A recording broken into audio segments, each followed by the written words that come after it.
What if Naruto woke up in Hyrule and had to save it as Link's reincarnation?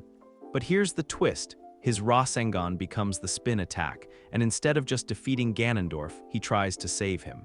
Okay, this is genuinely insane when you think about it.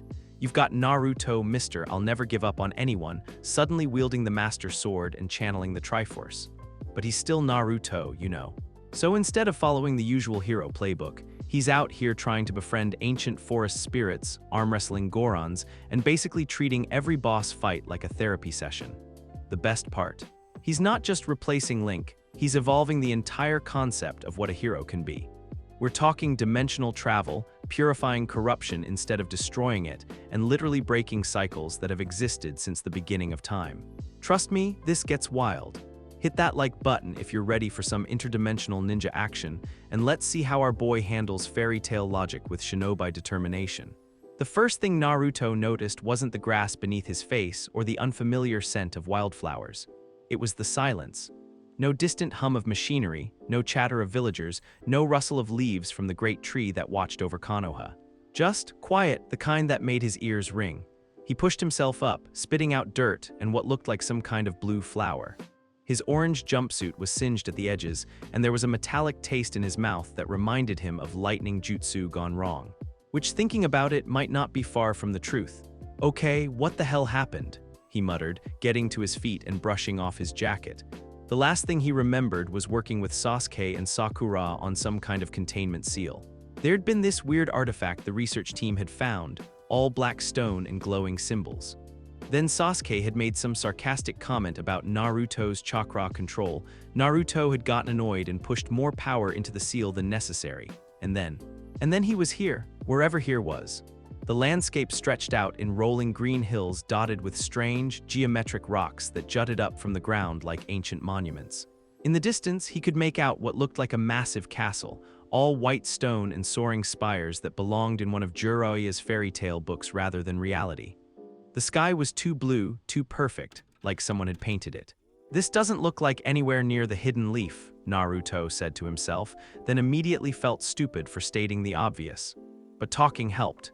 It made the weird emptiness feel less overwhelming. He reached out with his senses, trying to feel for familiar chakra signatures. Nothing, not just nobody he recognized, there was nobody at all. No ninja, no civilians, not even animals. Just this strange energy that seemed to hum in the air itself, different from chakra but not entirely unfamiliar. A rustling sound made him spin around. 3 creatures were emerging from behind one of the weird rock formations, and Naruto's first thought was that someone had taken a pig, made it walk on 2 legs, and given it weapons. They were short, maybe 4 feet tall, with pink skin and pig-like snouts. 2 carried crude wooden clubs, while the third had what looked like a rusty sword. Their yellow eyes fixed on him with unmistakable hostility, and they started making grunting, snorting sounds that might have been their version of battle cries. Hey there," Naruto called out, raising his hands in what he hoped was a universal gesture of peace. "Look, I don't know where I am, and I'm having a really weird day, so maybe we can just," the one with the sword charged. Naruto sighed and dodged to the side, easily avoiding the clumsy swing. These things moved like academy students on their first sparring day. Okay, I tried being nice. He didn't want to hurt them too badly, they might just be defending their territory, so he kept it simple. A quick body flicker to get behind the sword wielder, then a light tap to the back of the head that sent the creature tumbling face first into the grass. The club wielders looked at each other, then at their unconscious friend, then back at Naruto. One of them pointed at him and made an angry squealing sound. "Yeah, I get it, you're upset," Naruto said, "but like I said, weird day." They charged together this time. Naruto created a single shadow clone, no need to show off, and they each took one. A few quick strikes to pressure points, and both creatures were down for the count, breathing steadily but definitely not getting up anytime soon. As Naruto dispelled his clone, he noticed something odd. The creatures were already starting to dissolve, their bodies breaking apart into wisps of dark smoke that faded into nothing. Not dying, just disappearing. Like they'd been made of shadow and malice instead of flesh and blood. "That's not normal," he said, poking at the spot where one of them had been lying. No blood, no body, no sign they'd ever existed except for the dent in the grass where they'd fallen. A slow clapping sound made him look up. An old man was approaching, leading a horse-drawn cart loaded with wooden crates. He had a thick gray beard and wore simple brown clothes that looked like they belonged in a history book. More importantly, he was smiling. "Well done, young man," the old merchant called out. "Been a while since I've seen someone handle bokoblins that efficiently." "Bokoblins," Naruto repeated. "Those pig-faced monsters you just dealt with." The merchant pulled his cart to a stop and looked Naruto up and down. "Curious outfit you've got there. Haven't seen orange quite like that before. Are you from one of the Eastern Kingdoms?" Naruto glanced down at his jumpsuit. In a world of simple brown and gray clothing, he supposed he did stand out. "Something like that, I'm sort of lost." The merchant's eyes widened as he took in Naruto's appearance more carefully. The blonde hair, the blue eyes, the confident way he carried himself. "Golden hair and eyes like the sky," he murmured. "Dress strange but fights like a seasoned warrior. You wouldn't happen to be what?" "The hero," the merchant said, his voice dropping to an almost reverent whisper. "The one from the old stories. They say he'll return when Hyrule needs him most, and with all the strange happenings lately." Naruto blinked. "Hero? Look, old man, I think you've got the wrong guy. I'm just a ninja from a whatya, right? Ninja probably wasn't a common term here. A warrior from far away, really far away, and I have no idea what a Hyrule is." The merchant stared at him for a long moment, then broke into laughter. "Oh, that's rich. What's a Hyrule?" he says. "Son, you're standing in it. This whole kingdom, far as the eye can see and then some. You really aren't from around here, are you? That's what I've been trying to tell you." "Well then, allow me to enlighten you." The merchant gestured broadly at the landscape around them.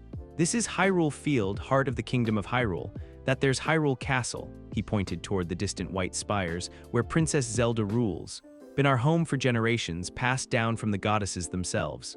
Goddesses. Kingdoms, princesses. Naruto felt like he'd fallen into one of those stories Iruka-sensei used to read to the younger academy students. "And you think I'm some kind of legendary hero because of my hair color? Hair, eyes, the way you fight. And there's something else." The merchant leaned closer, studying Naruto's face. "You've got the look, hard to explain, but those who have seen him in the old paintings, they'd know. The hero of time, the hero of twilight, the hero of the wild, they all had it. Multiple heroes, same soul, different times, or so the stories go. The hero reincarnates when Hyrule faces its darkest hours." The merchant straightened up and offered a small bow. "Which is why I'm honored to meet you, whether you believe it or not." Naruto scratched the back of his head, a nervous habit he'd never been able to break. This was all getting way too weird, way too fast. But the old man seemed harmless, and he clearly knew more about this place than Naruto did. "Let's say, hypothetically, that I'm not this hero guy," Naruto said. "Could you maybe point me toward the nearest town? I need to figure out where I am and how to get home." The merchant grinned. "Castle Town's about half a day's walk that way," he pointed toward the castle. "I'm heading there myself, actually. You're welcome to ride along if you don't mind the company of an old trader." "That'd be great, thanks." Naruto climbed up onto the cart's bench beside the merchant. "I'm Naruto, by the way. Uzumaki Naruto. Beetle's the name, trading's my game. Been working these roads for 30 years, never seen monsters quite as active as they've been lately. Course, if you really are the hero, that might explain it. They say darkness stirs when the hero awakens." As they started moving, Naruto found himself studying the landscape more carefully. Everything felt familiar and alien at the same time, like remembering a dream from years ago. The rolling hills, the way the light hit the castle in the distance, even the smell of the grass, it all triggered something in the back of his mind that he couldn't quite grasp. "Beetle," he said, "what kind of strange happenings have been going on?" The merchant's cheerful expression darkened. "Monsters appearing where there shouldn't be any, crops failing for no reason.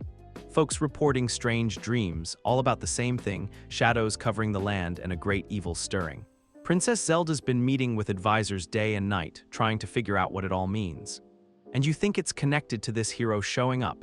The legends say the three always appear together, the hero, the princess, and the great evil. The Triforce of courage, wisdom, and power, been the pattern for thousands of years. Triforce. Even that word seemed to resonate somewhere deep in Naruto's chest, though he had no idea why. These legends. They say anything about what the hero's supposed to do. Save the kingdom, usually. Stop whatever evil's threatening it. Sometimes he has to gather sacred relics, sometimes he has to awaken sleeping powers. Details change, but the ending's always the same. Good triumphs over evil, peace returns to the land. Sounds like a lot of pressure for one guy. Beetle gave him a sideways look. The hero never does it alone. Always has allies, friends who believe in him. That's part of what makes him special, according to the stories. Not just his strength, but his ability to inspire others. They fell into comfortable silence after that, the cart wheels creaking rhythmically as they rolled across the field. Naruto found his mind wandering, trying to process everything that had happened. One minute he'd been in Konoha working on a seal, the next he was in some fantasy kingdom where people thought he might be a legendary hero. The weirdest part was how right it felt. Not the hero stuff, that was still way too much to believe, but being here.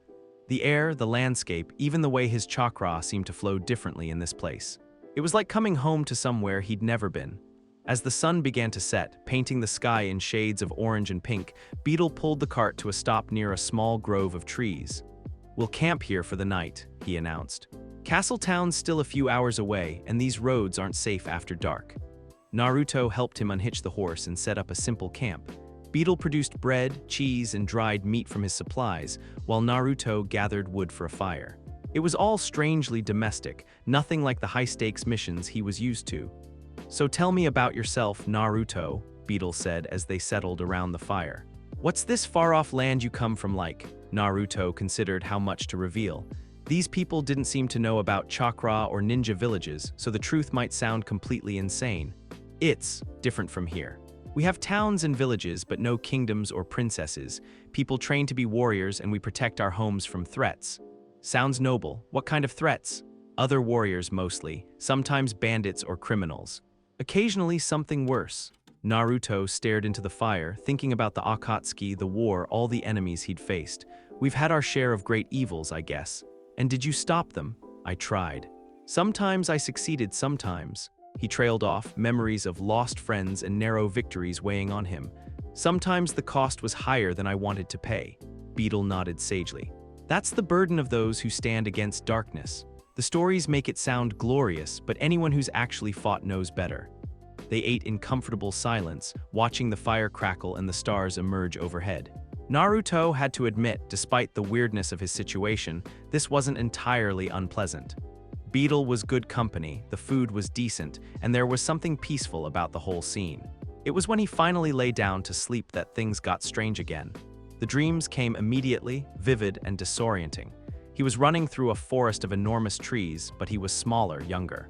A fairy was flying beside him, speaking in a high, tinkling voice about destiny and courage. Then the scene shifted, and he was standing in a vast temple, pulling a sword from a stone while light blazed around him. More images flashed by.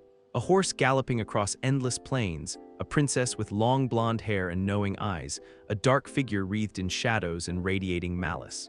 Music threaded through it all, a simple melody played on what sounded like a flute or whistle. Naruto woke with a gasp, his heart racing. The fire had burned down to embers, and Beetle was snoring peacefully on the other side of the camp. But the images from his dreams lingered, more real and immediate than most memories from his actual life. He sat up, running a hand through his hair. What the hell was that? The melody from his dream was still echoing in his head, hauntingly beautiful and somehow important. Without really thinking about it, he found himself humming it softly, the notes coming as naturally as breathing. As the last note faded, he could have sworn he heard something in the distance, an answering melody carried on the wind. But when he strained to listen, there was only silence. Naruto lay back down, but sleep was a long time coming. And when it did come, the dreams returned, always the same melody, always the same sense of something important just beyond his reach. By the time morning arrived, one thing had become clear in his mind. Whatever had brought him to this place, it wasn't an accident. And despite his protests to Beetle, some part of him was starting to wonder if maybe, just maybe, there was more truth to those old legends than he wanted to admit. The thought should have been terrifying. Instead, as they broke camp and continued toward Castle Town, Naruto found himself humming that mysterious melody again and looking forward to whatever came next. After all, he'd never been one to back down from a challenge, no matter how impossible it seemed. Castle Town was nothing like Konoha, where the hidden leaf village sprawled organically across the landscape, growing around the great tree and flowing with the natural terrain. This place was all straight lines and careful planning. Stone buildings rose in neat rows along cobblestone streets, their walls painted in cheerful colors that somehow made the whole place look like a child's toy set. And the smell. Naruto had expected the usual mix of cooking food, unwashed people, and various forms of commerce that came with any large settlement. Instead, the air carried sense of fresh bread, flowers, and something else. Something clean and bright that reminded him of the feeling he got right before using a particularly powerful jutsu. Magic, Beetle explained when Naruto asked about it. Princess Zelda's got protective spells woven throughout the town, keeps the monsters out, helps the crops grow, that sort of thing. You can actually smell it if you know what to look for. Huh, Naruto sniffed again, trying to separate the magical scent from everything else. It was definitely there, threading through the air like an invisible presence. Not unpleasant, just different. Does everyone here use magic? Some do. Mostly small stuff, lighting fires, purifying water, mending clothes. The real powerful magic that's reserved for the royal family and a few trained mages. Beetle guided his cart through the busy streets, nodding to other merchants and calling out greetings. Though if you really are who I think you are, you'll probably pick it up quick enough. They passed a shop with a sign featuring a steaming bowl, and Naruto's stomach immediately perked up. The painted noodles looked different from what he was used to, but the basic concept seemed universal. Is that a ramen shop? He asked hopefully. Soup kitchen, yeah. Lon Lon Milk runs it, makes the best beef stew in 3 kingdoms, though I don't know what ramen is. It's soup with noodles, really good noodles. Naruto's mouth was already watering. Think they'd let me try some? Beetle chuckled. Son, you've got the look of someone who hasn't had a proper meal in days. Tell you what, help me unload my cart at the market, and lunch is on me. The market turned out to be a bustling plaza in the shadow of the castle itself. The fortress was even more impressive up close, its white walls gleaming in the afternoon sun and banners fluttering from every tower. Guards in polished armor patrolled the battlements, and Naruto could see more of them stationed at the main gate. As they worked to unload Beetle's goods, Naruto became aware of people staring at him. Not openly, most of them tried to be subtle about it, but he'd spent enough time being the center of unwanted attention in Konoha to recognize the signs. Whispered conversations that stopped when he got too close, quick glances followed by excited gestures, and more than one person pointing in his direction. They think you're him, Beetle said quietly, noticing Naruto's discomfort. Word travels fast in a place like this. By now, half the town's heard about the blonde stranger who fights like a legend. Great. Naruto hefted a crate of what looked like glowing mushrooms. Just what I needed, more people with expectations I can't meet. Could be worse. Could be the other half that thinks you're some kind of spy or demon in disguise. That's supposed to make me feel better. Before Beetle could answer, a commotion broke out near the castle gates. People were gathering, pointing, and talking excitedly. A trumpet sounded from somewhere within the fortress walls, followed by the heavy creak of the main gates opening. Oh, excellent timing, Beetle said, abandoning the cart entirely. Princess Zelda's making one of her public appearances. Come on, you'll want to see this.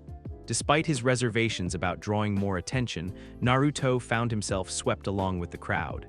People pressed in from all sides, everyone trying to get a better view as a procession emerged from the castle. First came the guards, their armor polished to mirror brightness and their movements perfectly synchronized. Behind them rode several figures on horseback, advisors or nobles, judging by their fancy clothes. And finally, at the center of it all, came a white horse bearing a rider who made Naruto's breath catch in his throat. Princess Zelda was nothing like he'd expected, and exactly what he'd somehow known she would be. She looked to be around his age, with long golden hair that caught the sunlight and sharp, intelligent eyes that seemed to take in everything at once. She wore a dress of deep blue and white that managed to look both elegant and practical.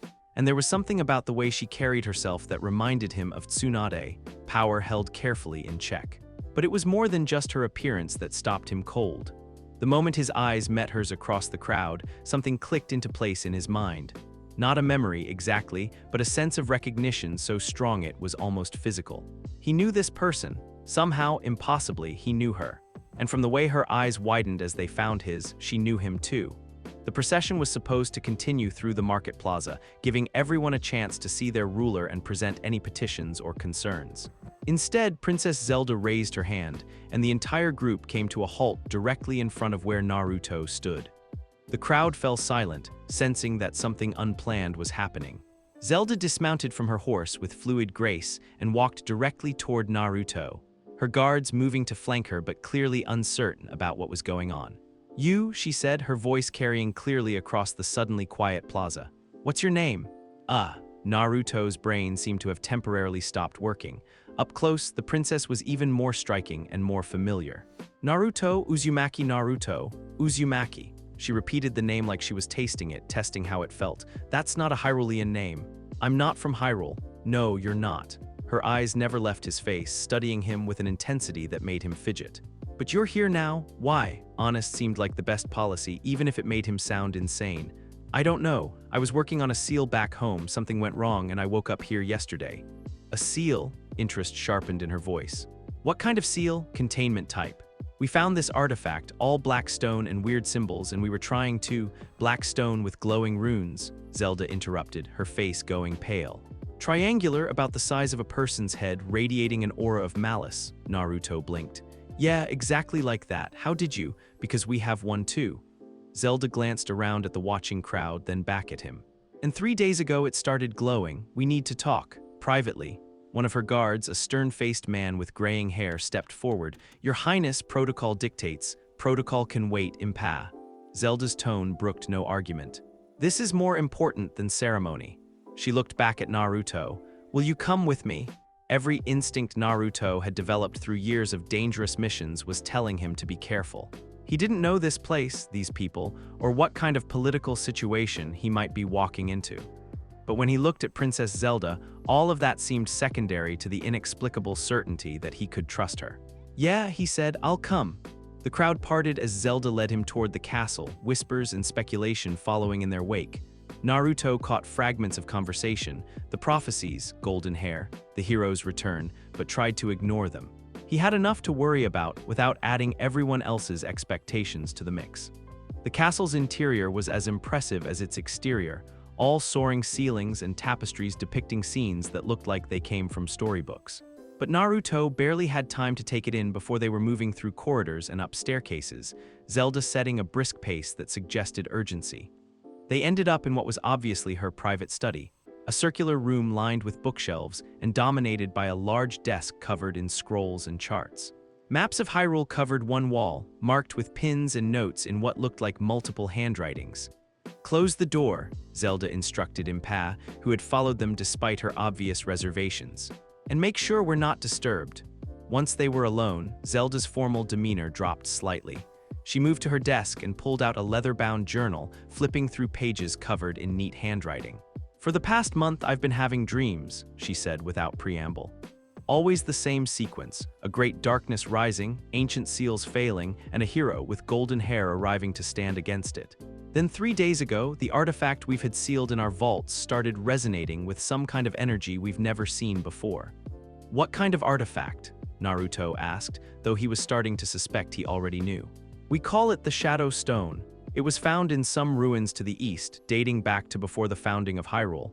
Every test we've run suggests it's connected to Ganondorf somehow, the ancient evil that the hero is destined to face." There was that name again. Ganondorf. Naruto didn't recognize it, but hearing it made something cold settle in his stomach. "You think my arrival is connected to your stone activating?"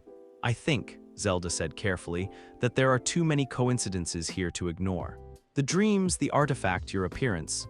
She closed the journal and looked at him directly. "May I try something? It won't hurt, but I need to understand what you are." "What I am, the energy you carry. It's not magic, not as we understand it, but there's power there, significant power." She held up her hand, and Naruto could see a faint golden glow emanating from her palm. "This is the Triforce of Wisdom. It allows me to sense truth, to see the nature of things. If you'll permit it, I'd like to test how you react to it." Naruto considered. He'd been poked and prodded by medical nin enough times to be comfortable with examinations, and his chakra had always reacted interestingly to other forms of energy. "Go ahead." Zelda stepped closer and placed her glowing hand against his chest, just over his heart. The reaction was immediate and dramatic. His chakra flared to life, but instead of its usual blue color, it blazed with golden light that matched hers. The air in the room seemed to sing with harmonizing frequencies, and for a moment, Naruto felt like he was connected to something vast and ancient. Then the moment passed, and they were just two people standing in a study. But Zelda was staring at him with wide eyes, her hands still pressed against his chest. "Incredible," she whispered. "You have the Triforce of Courage, dormant, untrained, but definitely there. You really are him, the hero, Link's reincarnation, the same soul born into a different life." She stepped back, her expression mixing awe with something that might have been relief. The legends were true. Before Naruto could respond to that earth-shaking revelation, Impa burst through the door without ceremony. "Your Highness, we have a problem," the guard captain said urgently. The Shadow Stone isn't just glowing anymore, it's cracking, and there are reports of monsters massing near the eastern borders. Zelda went pale. How long do we have? Unknown. But the court mages think the stone's containment might fail within days, possibly hours. Then we need to. Zelda's words were cut off by a thunderous crash from somewhere in the castle. The entire building shook, dust raining from the ceiling as alarm bells began ringing throughout the complex. What was that? Naruto demanded, his ninja instincts kicking in as he automatically moved to put himself between Zelda and the door. Impa had drawn her sword and was already moving. We're under attack. They rushed through the corridors, following the sound of fighting and the acrid smell of smoke. Castle guards were running in all directions, some heading toward defensive positions while others escorted nobles and servants to safety.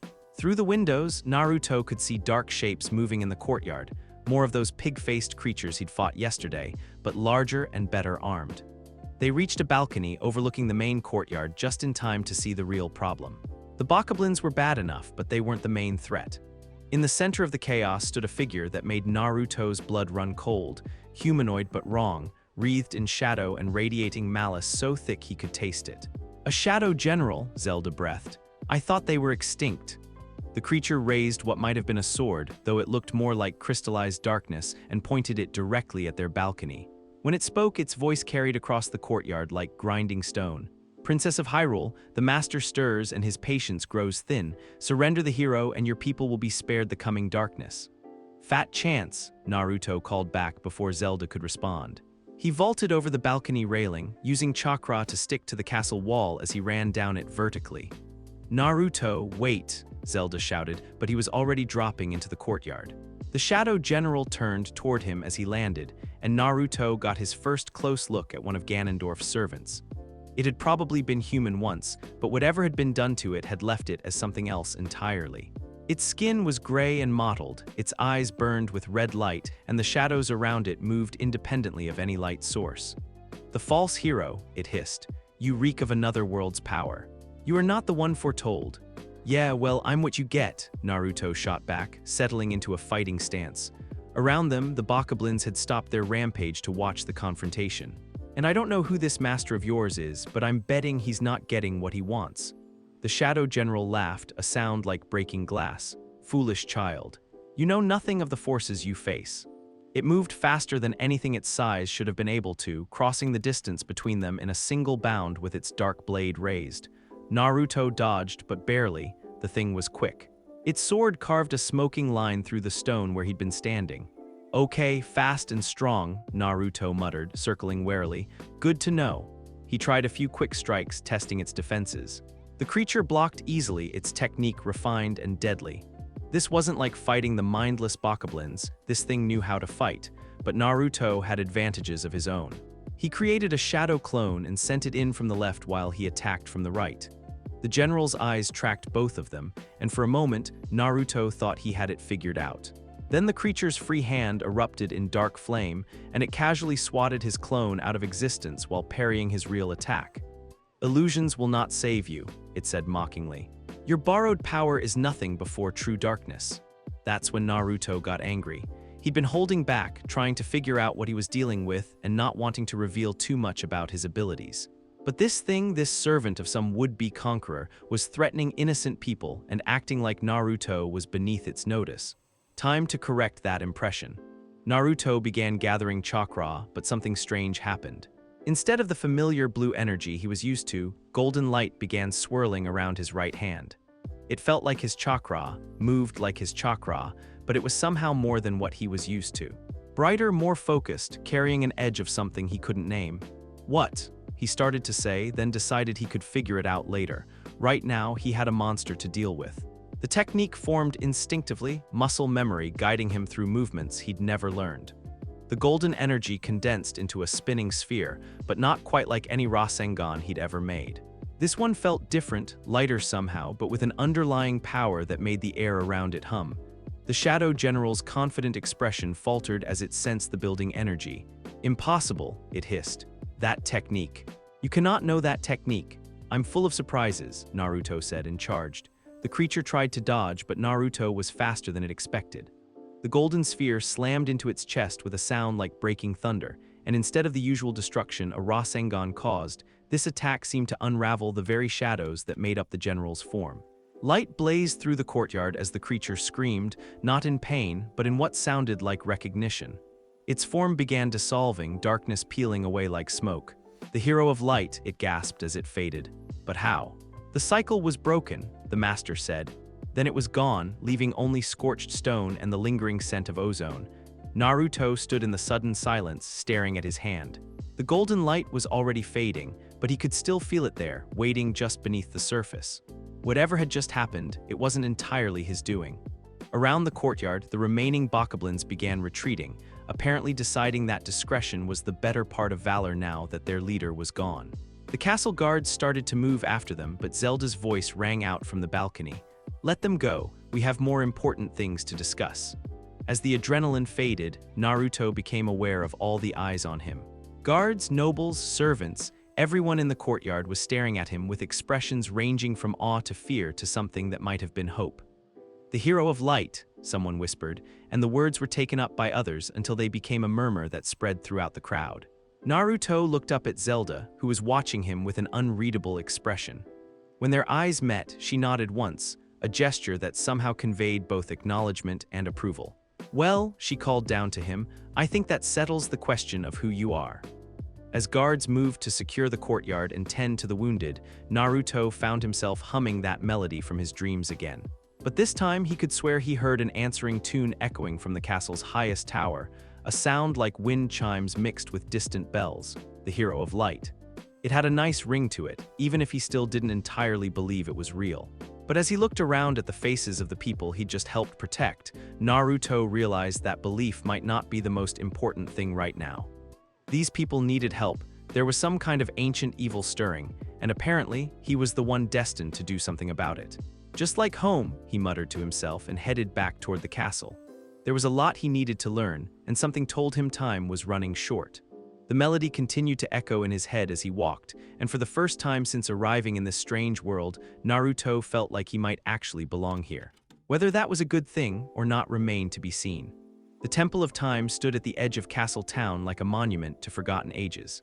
Where the castle was all white stone and soaring spires, the temple was built from blocks of gray granite that seemed to absorb light rather than reflect it.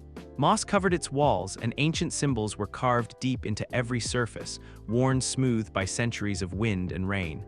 "It's older than Hyrule itself," Zelda explained as they approached the massive doors. "Built by the three goddesses when they created the world, or so the legends say. If there are answers to be found about your connection to Link, they'll be here."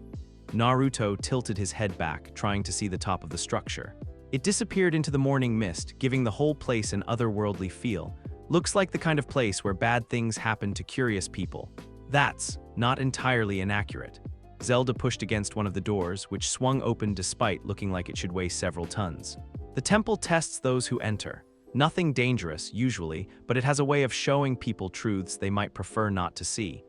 The interior was even more impressive than the outside.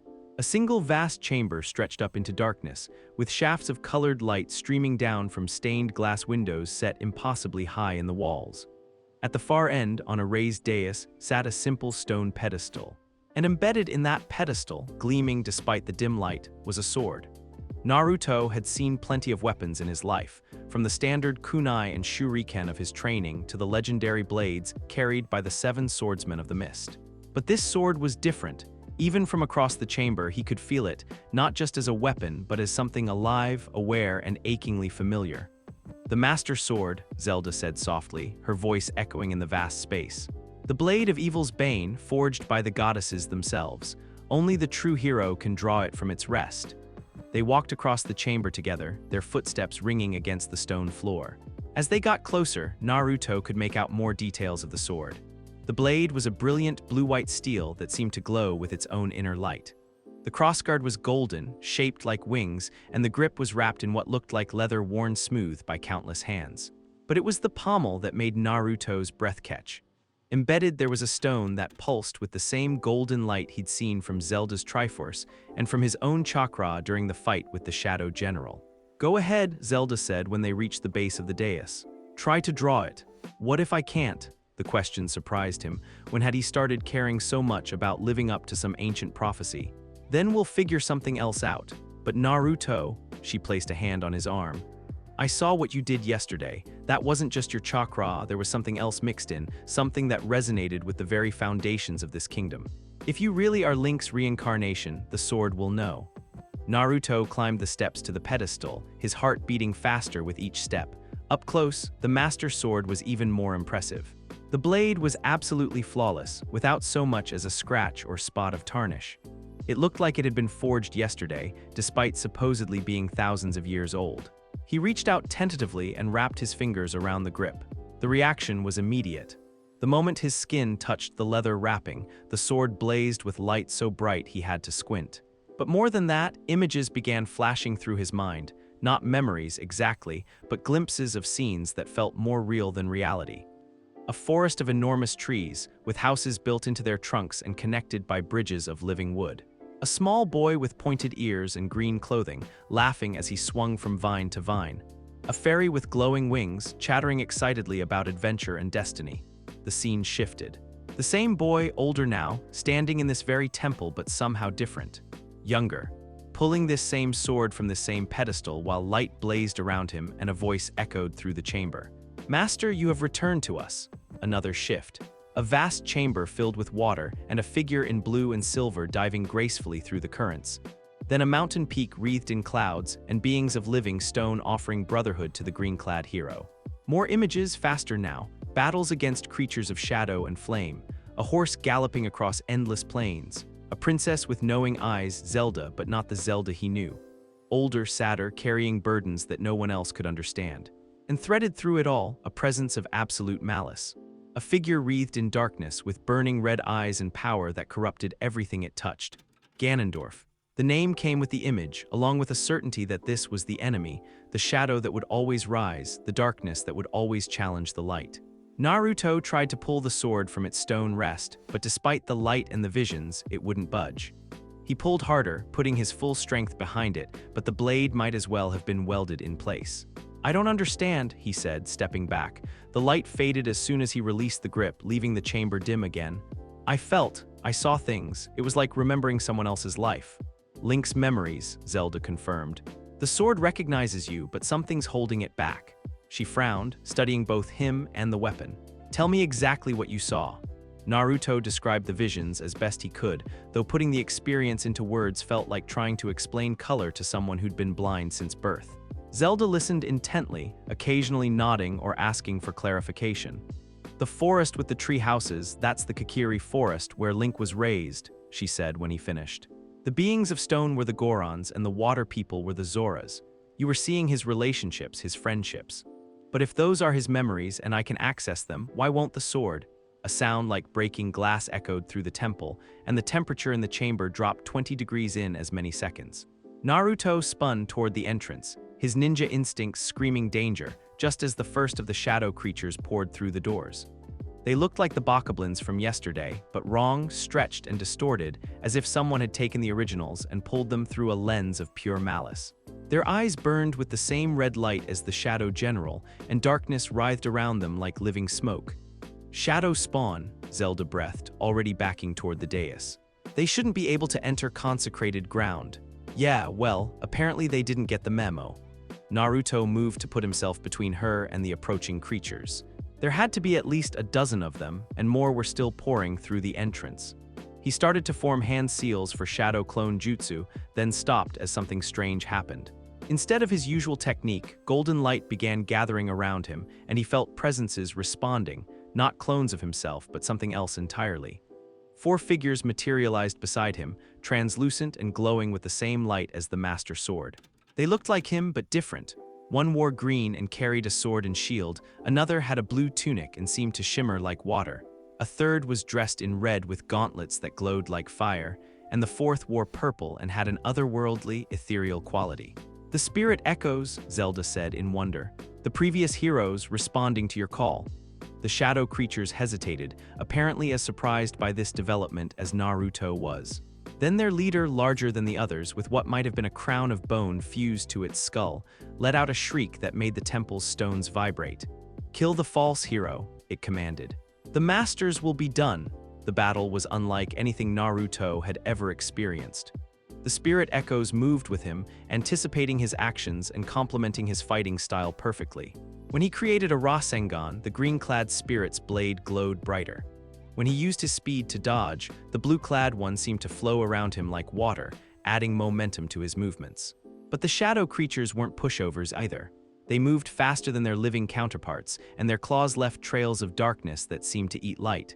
Worse, every time Naruto destroyed one, two more poured through the temple doors.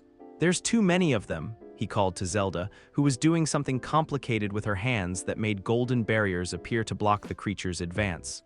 "The source," she called back. "There has to be a source nearby, something anchoring them to this plane." That's when Naruto noticed it, a figure standing just outside the temple doors, barely visible in the shadows. Human-sized but wrong, radiating the same malice as the Shadow General from yesterday.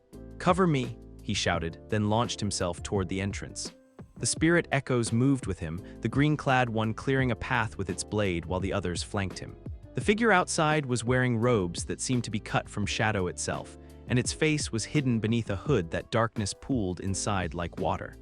When it saw Naruto approaching, it raised its hands and spoke in a voice like grinding stone. "You should not exist," it hissed. "The cycle was broken, the hero should not have awakened." "Yeah, I'm getting that a lot lately."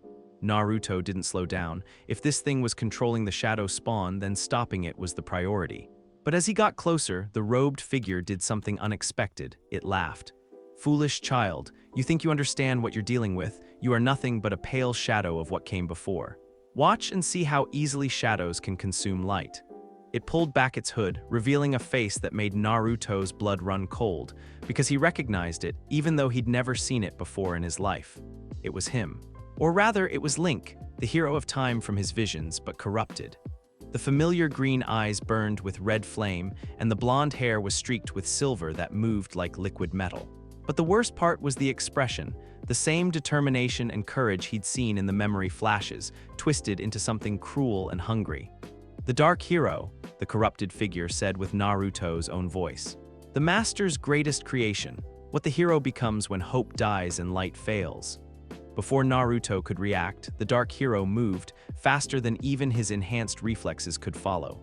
A blade of crystallized shadow appeared in its hand, and suddenly Naruto was fighting for his life against someone who knew all his moves before he made them. "This is what you will become," the Dark Hero taunted as they exchanged blows. "When your friends fall, when your ideals crumble, when you finally understand that some darkness cannot be defeated, the Master offers purpose, meaning, all you have to do is stop fighting." Not happening. Naruto created another Rasengan, but the Dark Hero dodged it effortlessly. "So confident, so naive, just like all the others before you fell." The spirit echoes tried to help, but they passed right through the Dark Hero as if it weren't really there, which Naruto realized might actually be the case. This whole thing felt wrong, like fighting a shadow puppet rather than a real enemy. That's when he remembered something Kakashi had taught him about genjutsu. Sometimes the best way to break an illusion was to stop trying to fight it and start trying to understand it. Naruto stopped dodging and let the Dark Hero's shadow blade pass right through his chest. There was no pain, no injury, just a cold sensation that faded immediately. "An illusion," he said, and the Dark Hero's expression shifted from triumph to surprise. "You're not real. None of this is real." "Real enough," the figure snarled, but its form was already starting to waver. "The Master's power reaches far, false hero. This is only the beginning." The shadow spawn began dissolving as their controller's projection lost cohesion. The Dark Hero made one last attempt to attack, but its blade passed harmlessly through Naruto again. "Remember this moment," it said as it faded. "Remember how easily you could have been deceived. When the real trials come, when the real darkness rises, you will not be so fortunate." Then it was gone, taking the shadow creatures with it. The temple fell silent except for the echo of Naruto's breathing and the soft sound of Zelda's footsteps as she approached. "Are you all right?" she asked, looking him over for injuries. "Yeah, I think so." Naruto dismissed the spirit echoes who faded with what might have been approving nods. "But that thing, it looked like Link, like the hero from the memories." "A psychological attack," Zelda said grimly. "Designed to shake your confidence, make you doubt yourself. Ganondorf's always been as much about corruption as conquest." She paused. "The fact that you recognized it as an illusion so quickly is encouraging, though." "Encouraging how?" because it means you're not just Link reincarnated, you're something new. The memories are there, the power is there, but you're still yourself. That might be exactly what we need. They walked back toward the Master Sword, which was still glowing faintly on its pedestal. Naruto found himself studying it with new understanding. "The sword won't come to me because I'm not just Link, am I?" he said. "I'm Naruto who happens to have Link's soul. The blade is waiting for me to become something that's never existed before." "That would be my guess." Zelda traced one of the symbols carved into the pedestal's base. The reincarnation cycle has always followed the same pattern, the same souls, born into new lives but ultimately becoming the same people they always were. But you're different, you remember being Naruto, you want to stay Naruto, and somehow that's changing how the cycle works. Is that good or bad? I don't know. She looked up at him with those sharp, intelligent eyes. But given what we're facing, maybe different is exactly what we need. As they prepared to leave the temple, Naruto found himself humming that melody again, the one from his dreams that had grown stronger and clearer each time he heard it. But now there were harmonies layering beneath it, other tunes that wove together into something larger and more complex. "Zelda's lullaby," Zelda said softly, recognizing the tune. "Combined with Saria's song, Epona's song, and the Song of Storms, you're remembering the music that connects all the pieces of Link's legend. Does that mean anything special?" "It means," she said as they stepped back out into the morning sunlight, "that whether the Master Sword accepts you or not, you're definitely the hero this kingdom needs. The music of Hyrule itself is calling to you." They walked back toward the castle in comfortable silence, each lost in their own thoughts. Naruto found himself thinking about the Dark Hero, about the corruption and despair in those familiar features. Was that really what he could become if things went wrong? More importantly, was he strong enough to make sure they didn't? As if sensing his thoughts, Zelda spoke up. "For what it's worth, I don't think you could become what that illusion showed us. The darkness it represented comes from isolation, from carrying all the weight alone. But you're not alone, are you?" Naruto thought about Sasuke and Sakura, probably worried sick about him back in Konoha. About Kakashi and Tsunade and all the other people who'd believed in him even when he couldn't believe in himself. And now about Zelda, who was looking at him not like some legendary figure, but like a person she was choosing to trust. "No," he said, "I'm not alone. Then we'll figure this out together. The Master Sword Ganondorf, whatever's coming, none of it is insurmountable if we work together." The melody in Naruto's head swelled, adding new harmonies that spoke of friendship and trust, and the kind of bonds that couldn't be broken by shadow or time. And for the first time since arriving in this strange world, he felt like he might actually be able to live up to whatever destiny was waiting for him. After all, he'd never been one to do things the easy way. If becoming the hero meant rewriting the rules of an ancient cycle, well, he'd always been pretty good at surprising people. The Lost Woods earned their name. Naruto had thought he understood forests, having spent years training in the dense woodlands around Konoha. But this place was something else entirely. Trees so massive their trunks disappeared into the canopy overhead, paths that seemed to shift when you weren't looking directly at them, and an atmosphere thick with magic that made his chakra networks tingle with every breath. "Stay close," Zelda warned as they picked their way along what might charitably be called a trail. The woods have a way of separating travelers who aren't meant to be here. And getting lost in this place doesn't just mean you can't find your way out, it means you forget there ever was an out to begin with. Cheerful, Naruto ducked under a branch that was definitely lower than it had been a moment ago. "How do we know we're meant to be here? Because you haven't turned into a Stalfos yet." What now, skeleton warrior? It's what happens to people who get lost in here and can't find their way back to their true selves." Zelda pushed aside a curtain of hanging moss, revealing a clearing filled with flowers that glowed with soft, pulsing light. "The forest tests everyone who enters. Those who fail become part of its defenses." Naruto was starting to get the impression that Hyrule was a significantly more dangerous place than anyone had mentioned. Back home, the most you had to worry about in a forest was bandits or the occasional wild animal. Here, the trees themselves seemed to be evaluating his worthiness to exist. But despite the inherent menace of the place, something about it felt familiar. The way the light filtered through the leaves, the particular scent of moss and ancient wood, even the almost musical quality of the wind through the branches, it all resonated with something deep in his memory.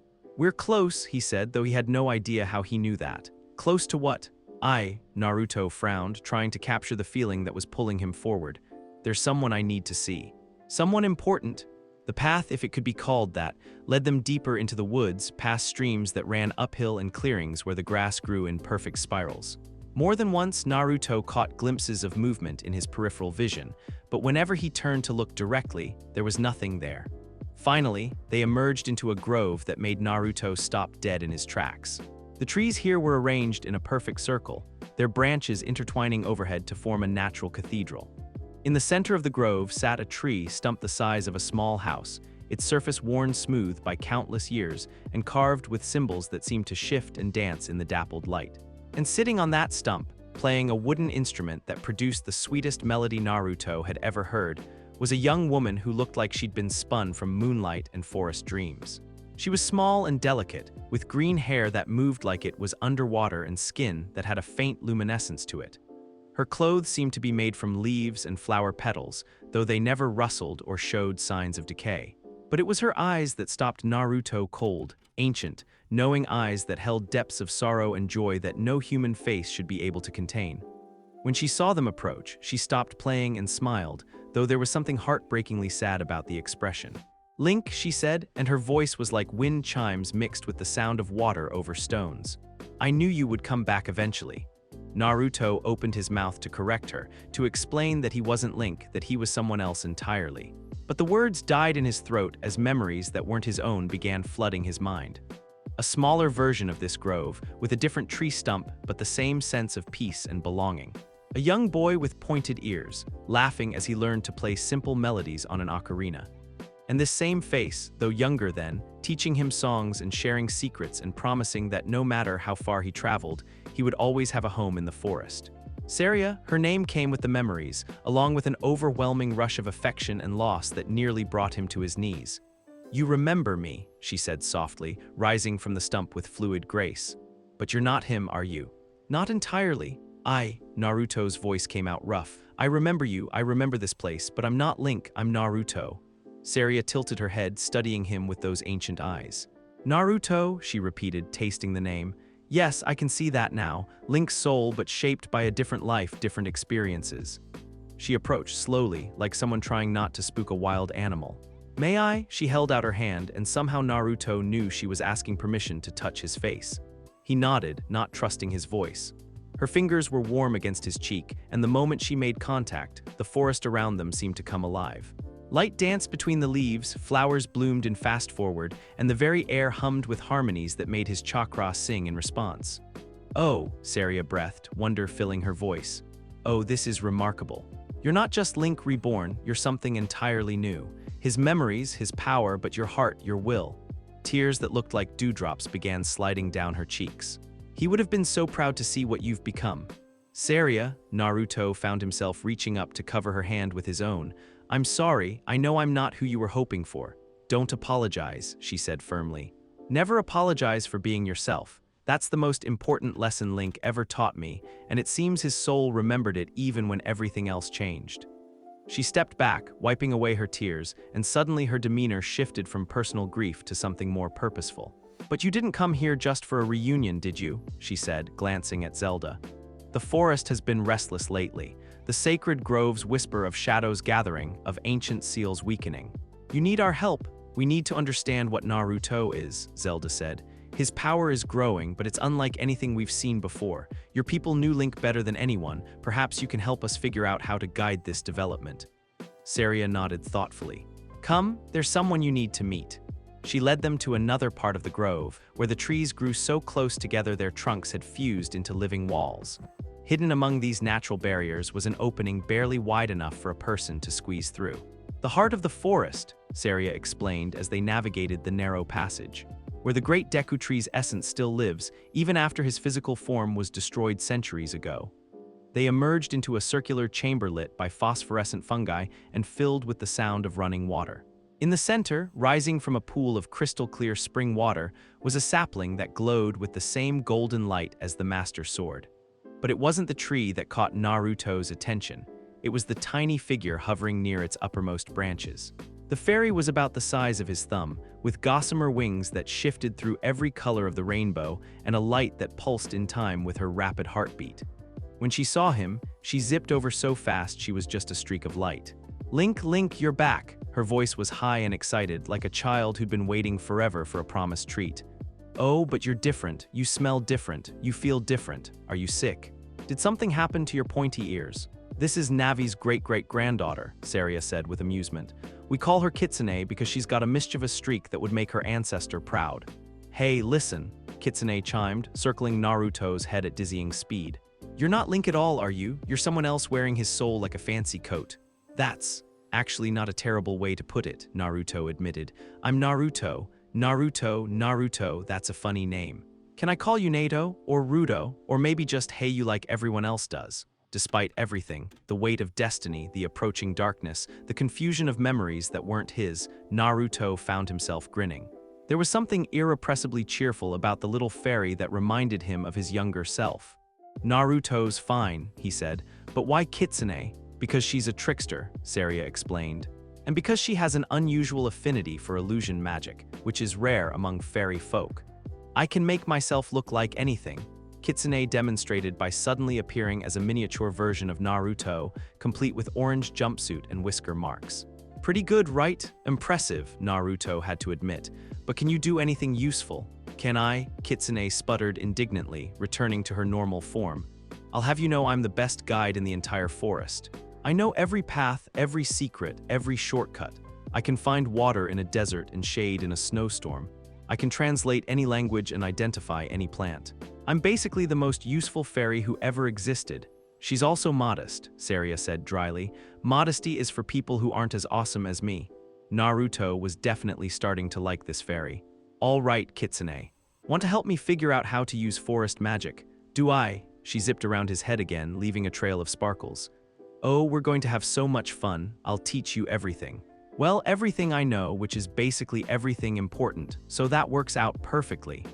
Saria gestured for them to sit by the pool, and as they settled into comfortable positions, she began to explain the nature of forest magic. It's not like the structured spells most mages use, she said. Forest magic is about harmony, about understanding your place in the natural world and learning to work with it rather than against it. Link was a natural at it because he grew up here, but you, she studied Naruto carefully, you have something different, something that might be even better. Better how? Show me your chakra. Naruto let his energy flow, the familiar blue light spiraling around him. But here in the heart of the forest, something strange happened. The golden threads he'd noticed before became more prominent, weaving through his chakra like streams of liquid sunlight. Fascinating, Saria murmured. Your life force isn't just enhanced by the Triforce, it's actively partnering with it. Most heroes have to learn to access that power consciously. For you, it seems to happen automatically. Is that why his techniques are changing? Zelda asked. The spinning attack, the spirit echoes, partly, but there's something else. Saria reached out and touched the edge of Naruto's chakra field. Where her fingers made contact, green light began mixing with the blue and gold, creating patterns that reminded him of wind through leaves. Your energy signature is incredibly receptive. It wants to learn, to adapt, to incorporate new things. In forest terms, you're like a young tree that can grow in any soil. Meaning, Kitsune chimed in, that you can learn forest magic super fast. Want to try? Please say you want to try. Naruto looked at Zelda, who nodded encouragingly, then back at Saria. What do I need to do? Just listen, Saria said, placing her hands on his shoulders.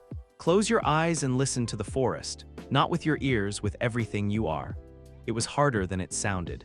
Naruto was used to meditation, but this was different from gathering natural energy for sage mode. Instead of drawing power into himself, he was trying to become aware of the power that was already everywhere around him. At first, all he could hear was his own heartbeat and the quiet sound of water moving through the pool. But gradually, other sounds began to emerge.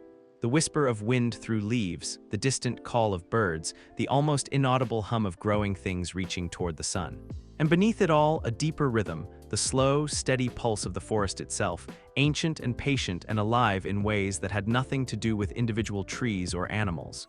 You hear it, Saria said softly. Now try to match your breathing to its rhythm.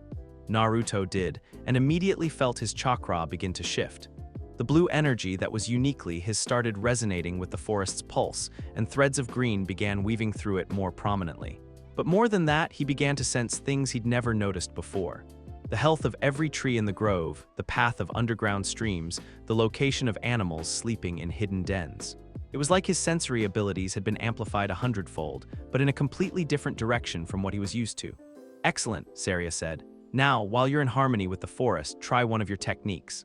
Naruto formed the hand seals for Shadow Clone Jutsu, but instead of his usual duplicates, what appeared were figures made of swirling leaves and dappled light. They looked like him, moved like him, but they felt more like manifestations of the forest's will than extensions of his own consciousness. Nature clones, Kitsune said excitedly. You're using the forest's life force to create them instead of just your own chakra. That's way more efficient. The clones were definitely different from what he was used to. They seemed more independent, capable of making decisions without his direct input. And when he dispelled them, instead of returning memories to him, they seemed to share their experiences with the forest itself. This is incredible, he said, opening his eyes and looking at his hands. The green threads in his chakra were still there, but now they felt natural, like they'd always been part of him. It's like the forest is teaching me how to be a better ninja. Not just teaching, Saria corrected, partnering. Your chakra and the forest's magic are learning to work together, creating something that's more than the sum of its parts. A sound like breaking branches interrupted their lesson, coming from somewhere deeper in the woods. Saria immediately tensed, her expression shifting from teacher to guardian. That shouldn't be possible, she said. Nothing harmful can enter the sacred groves without permission. The sound came again, closer this time, followed by what might have been laughter, if laughter could be made of malice and poisoned honey. Oh, but I had permission, a voice called from the shadows between the trees. From someone with far more authority than you, little forest sprite. A figure stepped into the grove, and Naruto felt his blood run cold. It was humanoid, but clearly not human. Too tall, too thin, with proportions that were just wrong enough to trigger every survival instinct he possessed. Its skin was pale green, like a plant grown in darkness, and its hair hung in lank strands that moved independently of any wind. But it was the clothes that really disturbed him. They looked like sage robes, the kind worn by the spiritual leaders of various temples, but they were stained and torn, and shadows seemed to pool in the fabric like spilled ink. A corrupted sage, Zelda breathed, but that's impossible. The sages are chosen by the goddesses themselves, they can't be turned. Can't they? The figure smiled, revealing teeth that were too sharp and too many. You have such limited imagination, princess. My master has shown me truths that your precious goddesses never dared to reveal. Saria had moved protectively in front of the great Deku tree's sapling, her hands glowing with defensive magic. You're not welcome here, fallen one. Leave before the forest itself casts you out. The forest, the corrupted sage laughed, serves a new master now, or it will once I've removed the obstacles to his will. It raised one hand and the plants around the grove began to wither and blacken. The very air became thick and poisonous, and Naruto felt his newly awakened forest magic recoil in horror. Stop, he shouted, moving to stand beside Saria. His chakra flared, the green threads now blazing like fire as they tried to push back against the corruption. Ah, the false hero, the sage said, turning its attention to him. How convenient. My master will be pleased when I deliver your head along with the forest's heart. The battle that followed was unlike anything from Naruto's previous experience. This wasn't just physical combat, it was a war between two different philosophies of power. The corrupted sage wielded magic that consumed and destroyed, turning life into shadow and growth into decay. Naruto and Saria fought back with magic that healed and nurtured, trying to protect the grove's life force while striking back at their enemy. Kitsune proved to be more useful than her size suggested, darting around the sage's head and creating illusions that disrupted its concentration. But even with all three of them working together, they were barely holding their own. That's when Naruto realized something important. He'd been thinking of the forest magic as separate from his ninja training, as something new to add to his existing skills. But that wasn't how it worked. The forest magic wanted to integrate, to become part of everything he already knew. So instead of fighting with forest magic and ninja techniques, he started fighting with forest-enhanced ninja techniques. His Rasengan became a swirling sphere of life energy that could purify corruption instead of just destroying it. His clones became extensions of the forest's will, capable of drawing power from every living thing in the grove. And his speed became something more than just quick movement. It became harmony with the natural flow of the world around him. The corrupted sage's confident expression faltered as Naruto's attacks began to land, each strike burning away a little more of the darkness that had consumed it. Impossible, it hissed. You cannot purify what has been willingly corrupted. Watch me, Naruto said, and hit it with a Rasengan infused with so much life energy that the very grass beneath its feet began sprouting flowers. The sage screamed not in pain, but in what sounded like relief. For just a moment, its corrupted features softened, and Naruto saw the person it had been before the darkness took hold. "Thank you," it whispered, before dissolving into particles of light that were absorbed by the surrounding trees. In the aftermath, as they checked the grove for any lingering corruption, Saria turned to Naruto with an expression of awe. "I've never seen anything like that," she said.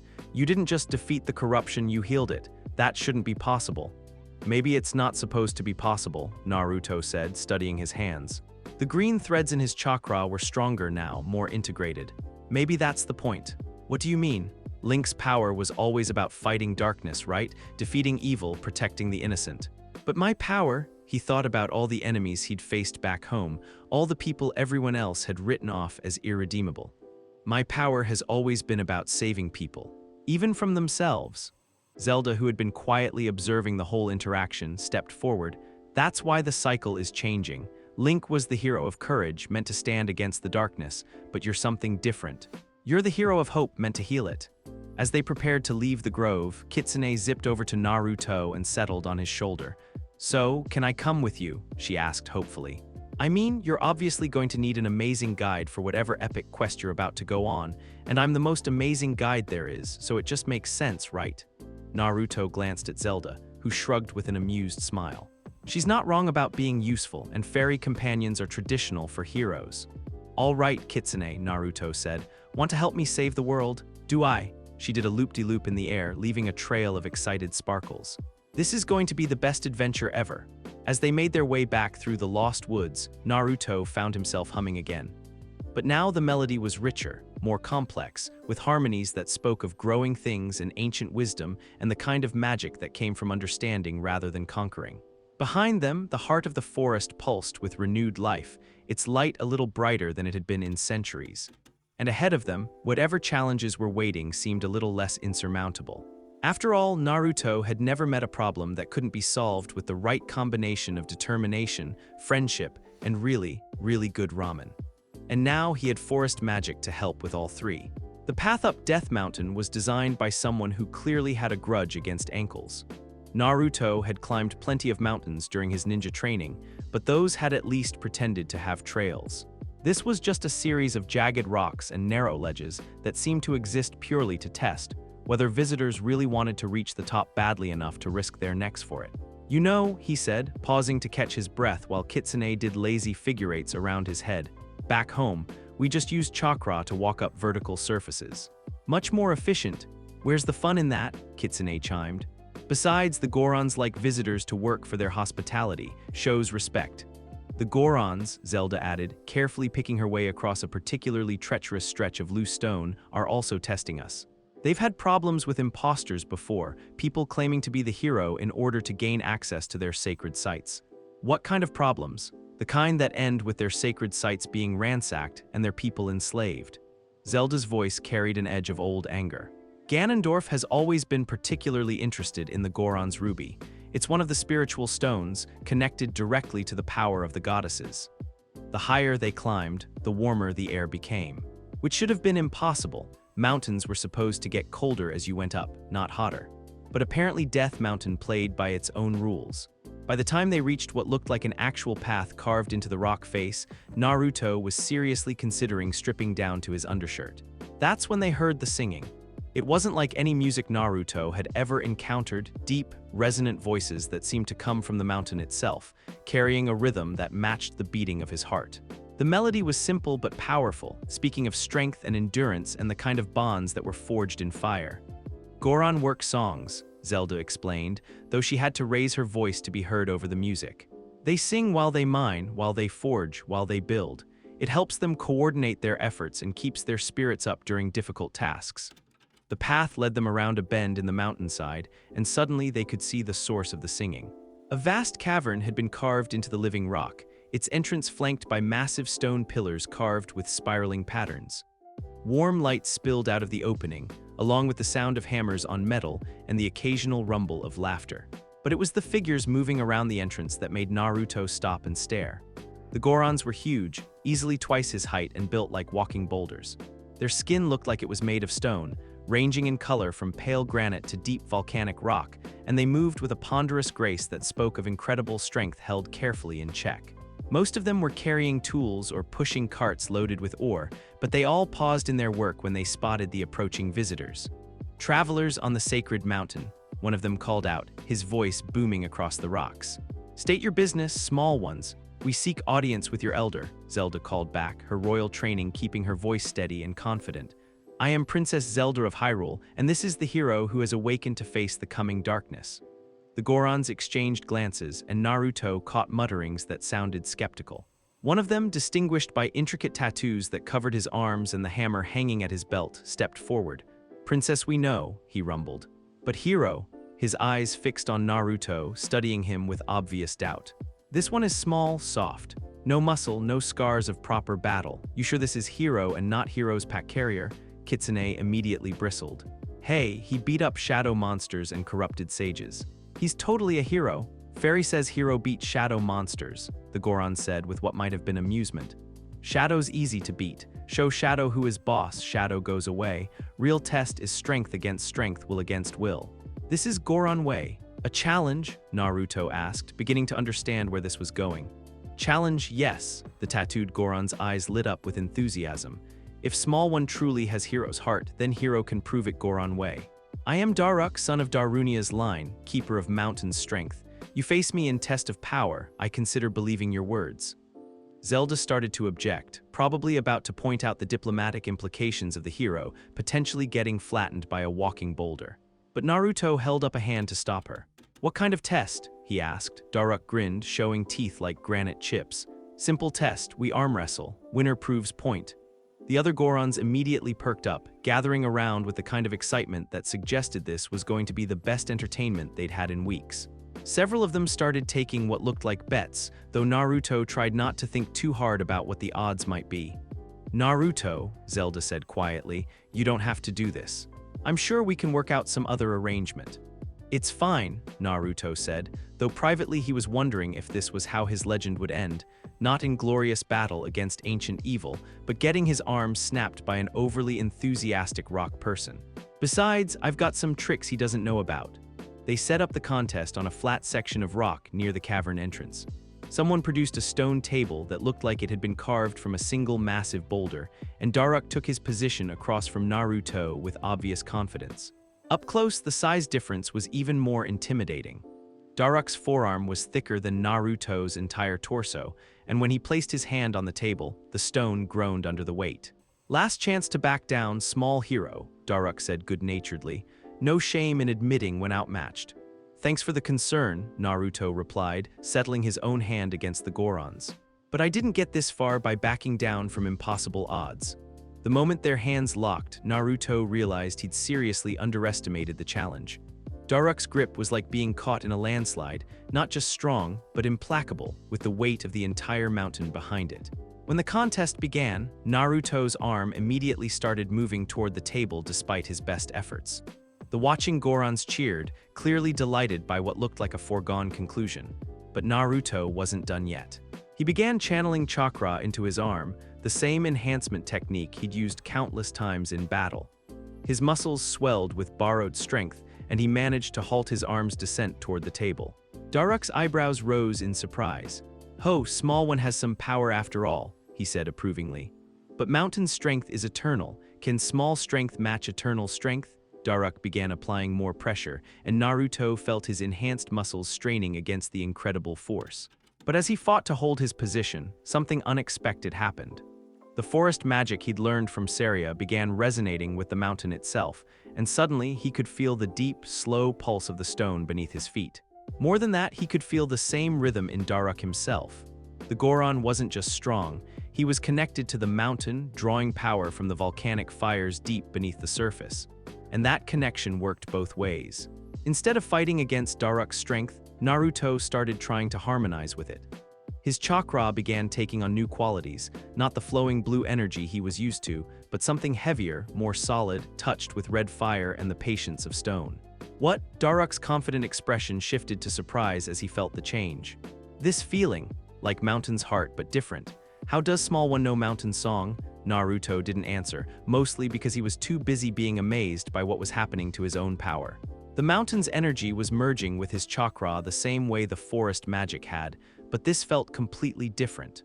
Where the forest had been about growth and harmony, the mountain was about endurance and transformation. Fire that changed everything it touched, pressure that created diamonds from coal. His arm began pushing back against Daruk's, not through brute force, but through a kind of focused determination that the mountain itself seemed to approve of. The watching Gorons fell silent, clearly sensing that something significant was happening. Incredible, Daruk breathed. Small one learns mountain ways in moments. This is. His eyes widened with sudden recognition. This is Hero's gift. To understand, to become, to unite different powers as one. With a sudden movement that surprised them both, Naruto slammed Daruk's hand down onto the table. But instead of triumph, both participants sat there staring at each other in shock. Did I just, Naruto began, win arm wrestling contest against Goron? Daruk finished. Yes, first time in my life anyone has bested Mountain's strength with Mountain's own power. He stood up, his massive form towering over Naruto, then did something completely unexpected. He bowed deeply. Forgive doubt, hero. Daruk sees truth now. Small body but great spirit. Mountain recognizes you as brother. The other Gorons immediately erupted in cheers, apparently delighted by this turn of events. Several of them clapped Naruto on the back with enough force to send him staggering, and someone started a new song that seemed to be about unexpected victories and the wisdom of not judging strength by size. Come, Daruk boomed, gesturing toward the cavern entrance. Brother hero must meet elder, must see sacred places, much to learn, much to share. The interior of the Goron settlement was even more impressive than the outside. Vast chambers had been carved from solid rock, connected by tunnels that glowed with their own inner light. Everywhere Naruto looked, there were Gorons working, mining ore from the walls, forging tools and weapons at great furnaces, carving intricate sculptures from blocks of stone. But it was more than just industry. There was art here, beauty in the flowing lines of the architecture and the careful placement of the light sources. The Gorons weren't just living in the mountain, they were part of it, their civilization growing organically from the stone itself. Beautiful, isn't it? Daruk said, noticing his wonder. Many think Gorons only know strength, only care for rocks and fire, but mountain teaches more than power. Teaches patience, teaches how small changes over time create great wonders. They climbed through several levels of the settlement, passing workshops and living areas and what looked like schools where young Gorons were learning to work stone. Finally, they reached a chamber at the very heart of the complex, a circular room dominated by a pool of lava that bubbled quietly in the center. Sitting beside the pool, on a throne carved from a single massive ruby, was the largest Goron Naruto had seen yet. His stone skin was darker than the others, shot through with veins of what looked like actual fire, and his eyes held the deep wisdom of someone who had seen centuries pass. Elder Rohan, Daruk said formally, I bring Hero and Princess. Hero has proven himself by Mountain's own test. The elder's gaze fixed on Naruto, and for a moment, Naruto felt like he was being evaluated by the mountain itself. Then the ancient Goron's face creased in what might have been a smile. Approach, young hero, Rohan rumbled, his voice like distant thunder. Let old eyes see what new age has brought. As Naruto stepped closer to the throne, he became aware of something else in the chamber, a presence that made his newly awakened mountain senses tingle with recognition. Embedded in the elder's throne, glowing with inner fire, was a gem the size of his head. The Goron's ruby, Zelda breathed behind him, one of the 3 spiritual stones. Indeed, Elder Rohan said. Sacred treasure of our people, gift of fire goddess herself. And it recognizes you, hero. Can you feel its call? Naruto could. The ruby was singing to him, a deep harmonic that resonated with the fire-touched chakra he developed during the arm wrestling match. But more than that, it was awakening memories, not his own, but Link's. He saw himself standing in a cavern much like this one, but different. A younger Goron leader, probably Darunia himself, dancing with joy after receiving a song played on a simple ocarina. The same ruby, glowing with approval as it was freely given to aid in a quest to save the world. You remember, Elder Rohan observed. Good, memory is important, not to live in past, but to learn from it. He leaned forward, studying Naruto intently. But you are not same hero as before. Question is, are you better hero or just different hero? I don't know, Naruto said honestly. I'm still figuring that out. Honest answer. Good, the elder reached out and placed one massive hand on Naruto's shoulder. Then we help you figure out. Mountain's gift is not just strength, is knowledge of how to endure, how to change while staying true to self. You will need both for trials ahead. What followed was unlike any training Naruto had ever experienced. The Gorons taught him techniques that blended their mountain magic with his ninja skills, showing him how to draw strength from stone and fire. His Rasengan began taking on new properties. Sometimes it spun like molten rock, capable of melting through almost anything. Other times it became dense as granite, able to shatter the strongest defenses. But the most important lesson came from Elder Rohan himself, during a quiet moment when they sat beside the lava pool watching the fire dance. Hero's burden, the Elder said, is not just to be strong, is to be foundation others can build upon. Mountain endures so forest can grow, so rivers can flow, so people can make homes in safety. Your strength must be like mountain, reliable, unchanging, always there when needed. But what if I'm not strong enough? Naruto asked. What if the foundation cracks? Then you learn to repair cracks, Rohan said simply. Mountain sometimes breaks, earthquake, volcano, time itself, but mountain also heals, grows stronger at broken places. Scars become part of beauty, part of story. That evening, as they prepared to leave for Zora's domain, Elder Rohan presented Naruto with a gift, a pair of gauntlets forged from the same fire-touched stone as the ruby itself. These will help you channel mountain strength, he explained. But more important, they will remind you that true power comes from connection, from understanding that you are part of something larger than yourself. The gauntlets were surprisingly light despite their appearance, and the moment Naruto put them on, he felt his fire-enhanced chakra stabilize and grow stronger. But more than that, he could sense the network of connections spreading out from the mountain, every Goron, every vein of ore, every flame in every forge, all connected by invisible threads of shared purpose. Thank you, he said, and meant it. For everything, do not thank yet, Rohan said with what might have been humor. Wait until after you survive Zora's domain. Fish people much more judgmental than Gorons. We only care if you strong and honest. Zoras want to know if you wise, pure of heart, capable of deep thought. Much harder test. As they descended the mountain path the next morning, Kitsune zipping ahead to scout the route, Naruto found himself thinking about the Elder's words. Each place they visited seemed to be teaching him something different about what it meant to be a hero. The forest had shown him harmony and healing. The mountain had taught him endurance and connection. What would the Zoras teach him? And would he be able to integrate those lessons with everything else he was learning? Deep thoughts, Zelda asked, noting his contemplative mood. Just wondering how many more impossible tests I'm going to have to pass before this is over, Naruto replied. All of them, she said with a slight smile. But that's what makes you the hero. Anyone else would have given up by now. As they reached the base of the mountain and began following the river that would lead them to Zora's domain, Naruto found himself humming again. But now the melody had new harmonies, deep, resonant notes that spoke of stone and fire and the kind of strength that could support the weight of the world. Behind them, Death Mountain glowed in the morning light, its peak wreathed in steam that looked almost like a salute. And ahead, the river sang its own song, calling them toward the next stage of their journey. Naruto just hoped he was ready for whatever the Zoras had in store for him. If the Goron's test had been about strength and he barely passed that, what would a test of wisdom and purity look like? He had a feeling he was about to find out. The shrine wasn't on any map. Naruto discovered it 3 days after leaving Death Mountain, while following a stream that seemed to flow uphill and glow with its own inner light. Kitsune had been unusually quiet during their journey, darting ahead and then circling back with an agitated energy that suggested she knew something she wasn't sharing.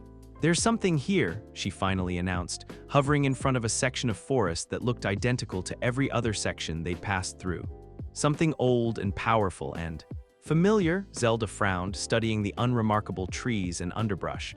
I don't sense anything unusual. Because it doesn't want you to, Kitsune said. It's hiding from princess magic and royal sight. But it's calling to him. She zipped over to Naruto, circling his head with excited loops. Can't you feel it, like coming home to a place you've never been? Naruto paused, extending his senses. At first, there was nothing, just the usual background hum of forest magic and the distant sound of water over stone. But as he focused deeper, using the techniques Saria had taught him, something else emerged. A presence ancient and vast and achingly familiar. Not human, not quite animal, but something that bridged the gap between the two. And underneath it, a resonance that made his chakra sing in recognition. Kurama, he whispered, though that didn't make sense. The Nine Tails was back in Konoha, sealed safely within him. Except, When had he last felt that familiar presence? Not since arriving in Hyrule, he realized. The connection to his tailed beast had been absent, so gradually faded that he'd barely noticed its loss. "This way," he said, following the pull he could now clearly sense. "Whatever it is, it wants us to find it." They pushed through a screen of hanging willows and found themselves in a clearing dominated by a structure that shouldn't have existed. The shrine was built from some kind of black stone that seemed to absorb light, covered in symbols that hurt to look at directly.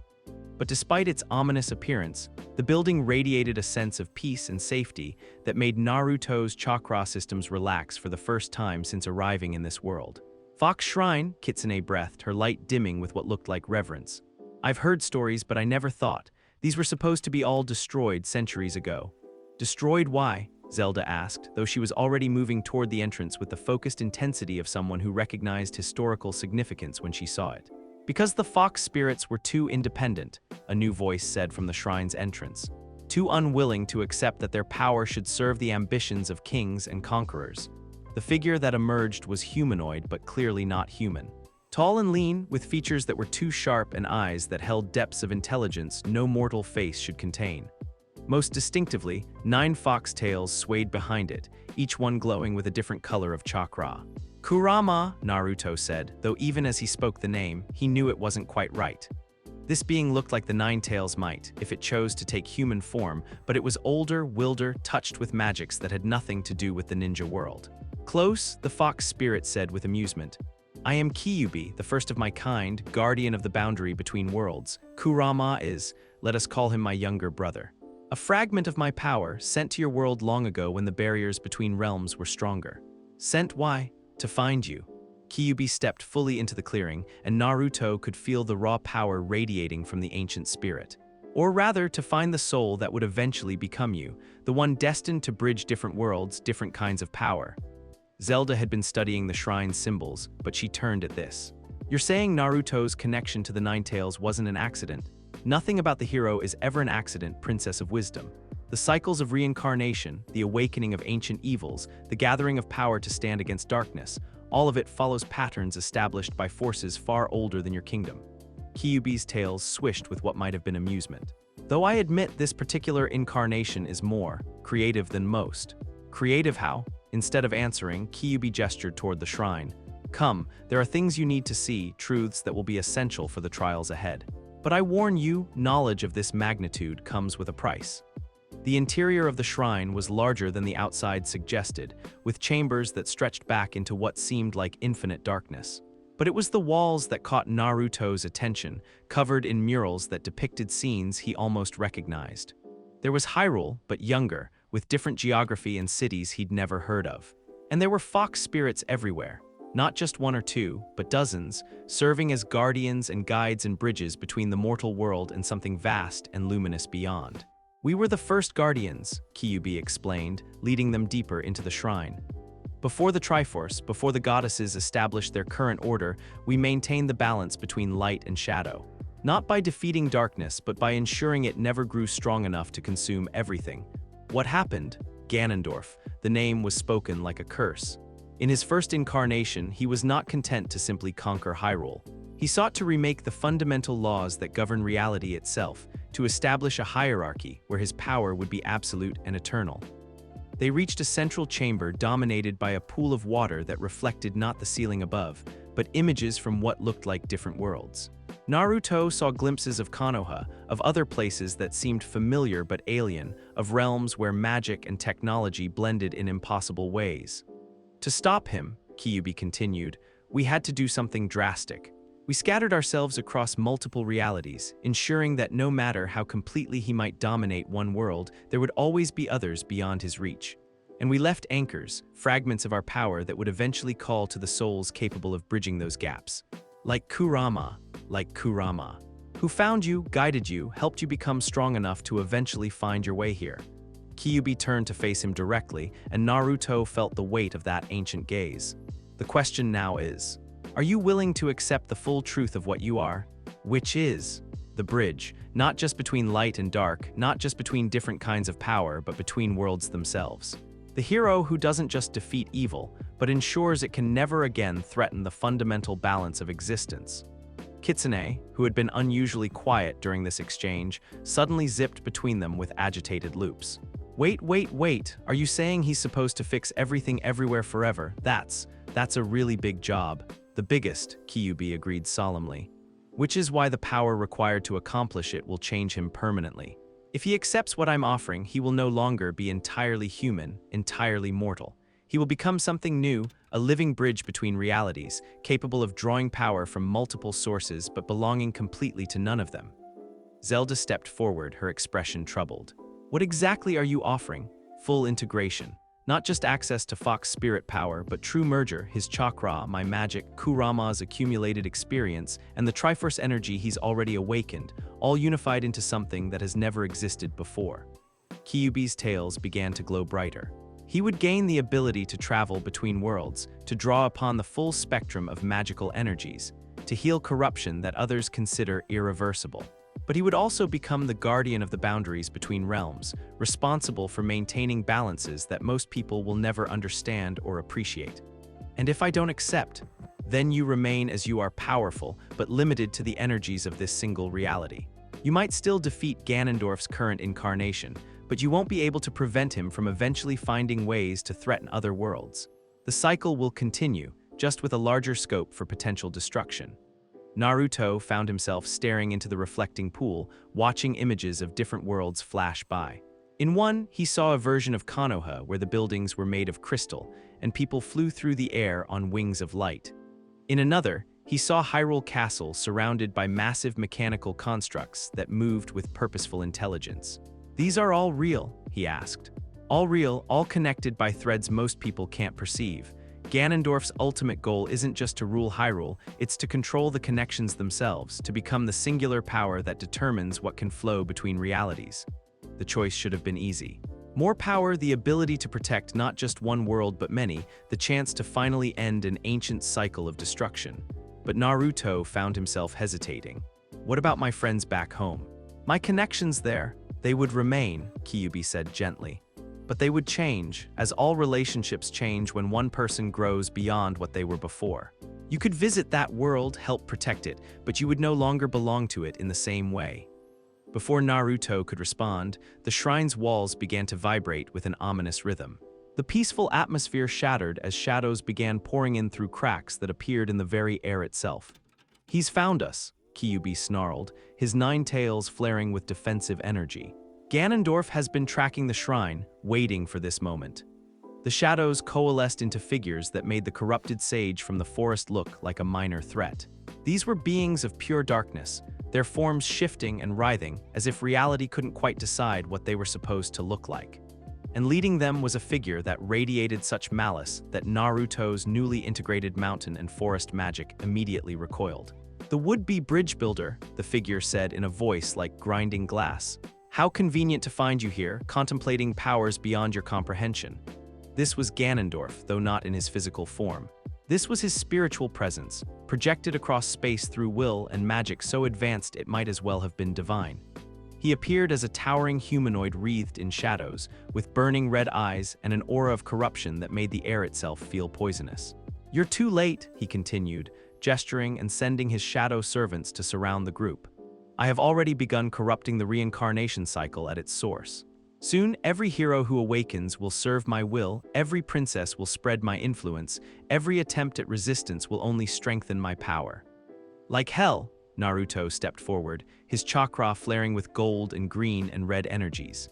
I don't care how powerful you think you are, you're not getting away with this, Ganondorf laughed, a sound that made the shrine's stone walls crack. Brave words from someone who doesn't even understand what he's facing. You think your borrowed power makes you my equal? Watch as I demonstrate true mastery over the forces of darkness. The battle that erupted was unlike anything Naruto had experienced. Ganondorf's shadow servants moved like living nightmares, their attacks capable of striking not just at physical targets, but at the very concepts of hope and determination. Zelda fought beside him, her Triforce power blazing as she tried to create barriers against the encroaching darkness. But it was Kyubi who turned the tide. The ancient fox spirit didn't just fight, he began weaving power directly into Naruto's chakra system, not waiting for formal acceptance but acting in the moment of desperate need. If you want the power to protect what you care about, Kyuubi called over the sounds of battle, then take it now, full integration, willing or not. The merger was nothing like Naruto had expected. Instead of feeling foreign power being added to his own, it felt like remembering abilities he'd always possessed. His chakra didn't just change color, it transformed into something that was simultaneously energy and magic, matter and spirit, individual will and cosmic force. When he opened his eyes, he was glowing with golden light that had threads of every color woven through it. But more than that, he could perceive the connections Kyuubi had described, not just to this world, but to others, including the distant but familiar warmth of Konoha. His Sage mode activated automatically, but enhanced beyond anything he'd achieved before. Instead of just natural energy, he was drawing power from multiple realities, creating a resonance that made the shrine itself sing with harmonic frequencies. Impossible, Ganondorf hissed, his projected form flickering as if the harmony was interfering with his manifestation. The merger should have destroyed you. No mortal consciousness can contain that much power. Good thing I'm not just mortal anymore, Naruto replied and launched himself at the Shadow Lord. The fight was brief but apocalyptic. Every technique Naruto used was magnified beyond its original scope. His Rasengan became a sphere of interdimensional energy that could strike targets across multiple realities simultaneously. His clones became echoes of himself from different worlds, each one bringing unique knowledge and abilities to the battle. But Ganondorf had one more trick. Just as his projection was beginning to dissolve under Naruto's assault, he lashed out with tendrils of pure corruption, not at Naruto, but at Zelda. "If I cannot have the bridge," he snarled as the darkness wrapped around the princess, "then I will ensure it serves my will through grief and rage." "Zelda," Naruto spun toward her, but it was too late. The corruption was already pulling her away, not physically but spiritually, dragging her consciousness toward whatever dark realm Ganondorf was projecting from. "The cycle turns," Ganondorf said as his form finally began to fade. "The hero gains power, the princess falls to shadow, and the ancient pattern reasserts itself. Only this time, I control both sides of the equation." Then he was gone, taking Zelda with him and leaving Naruto standing in the ruins of the shrine with power beyond imagination and no idea how to use it to save the person he was supposed to protect. "I'm sorry," Kyuubi said quietly, his own form beginning to fade as the shrine's magic collapsed. "I gave you the tools, but I cannot tell you how to use them. That wisdom must come from within." "Wait," Naruto reached out toward the dissolving fox spirit. "How do I find her? How do I stop him? The same way you've always stopped impossible enemies," Kyuubi's voice echoed as it faded. "By refusing to give up, by finding strength in connections others cannot see, by being better than what your enemies expect."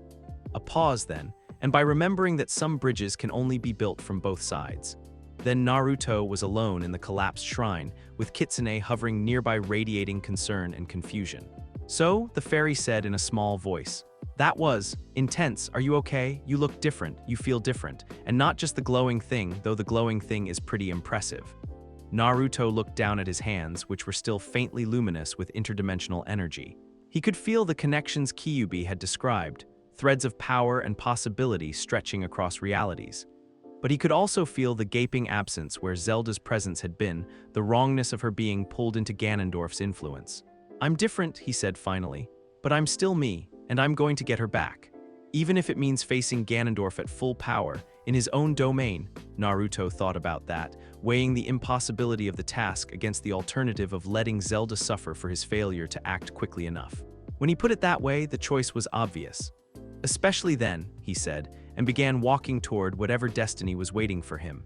After all, he'd never met an impossible situation that couldn't be solved with the right combination of stubbornness, friendship, and creative application of overwhelming force.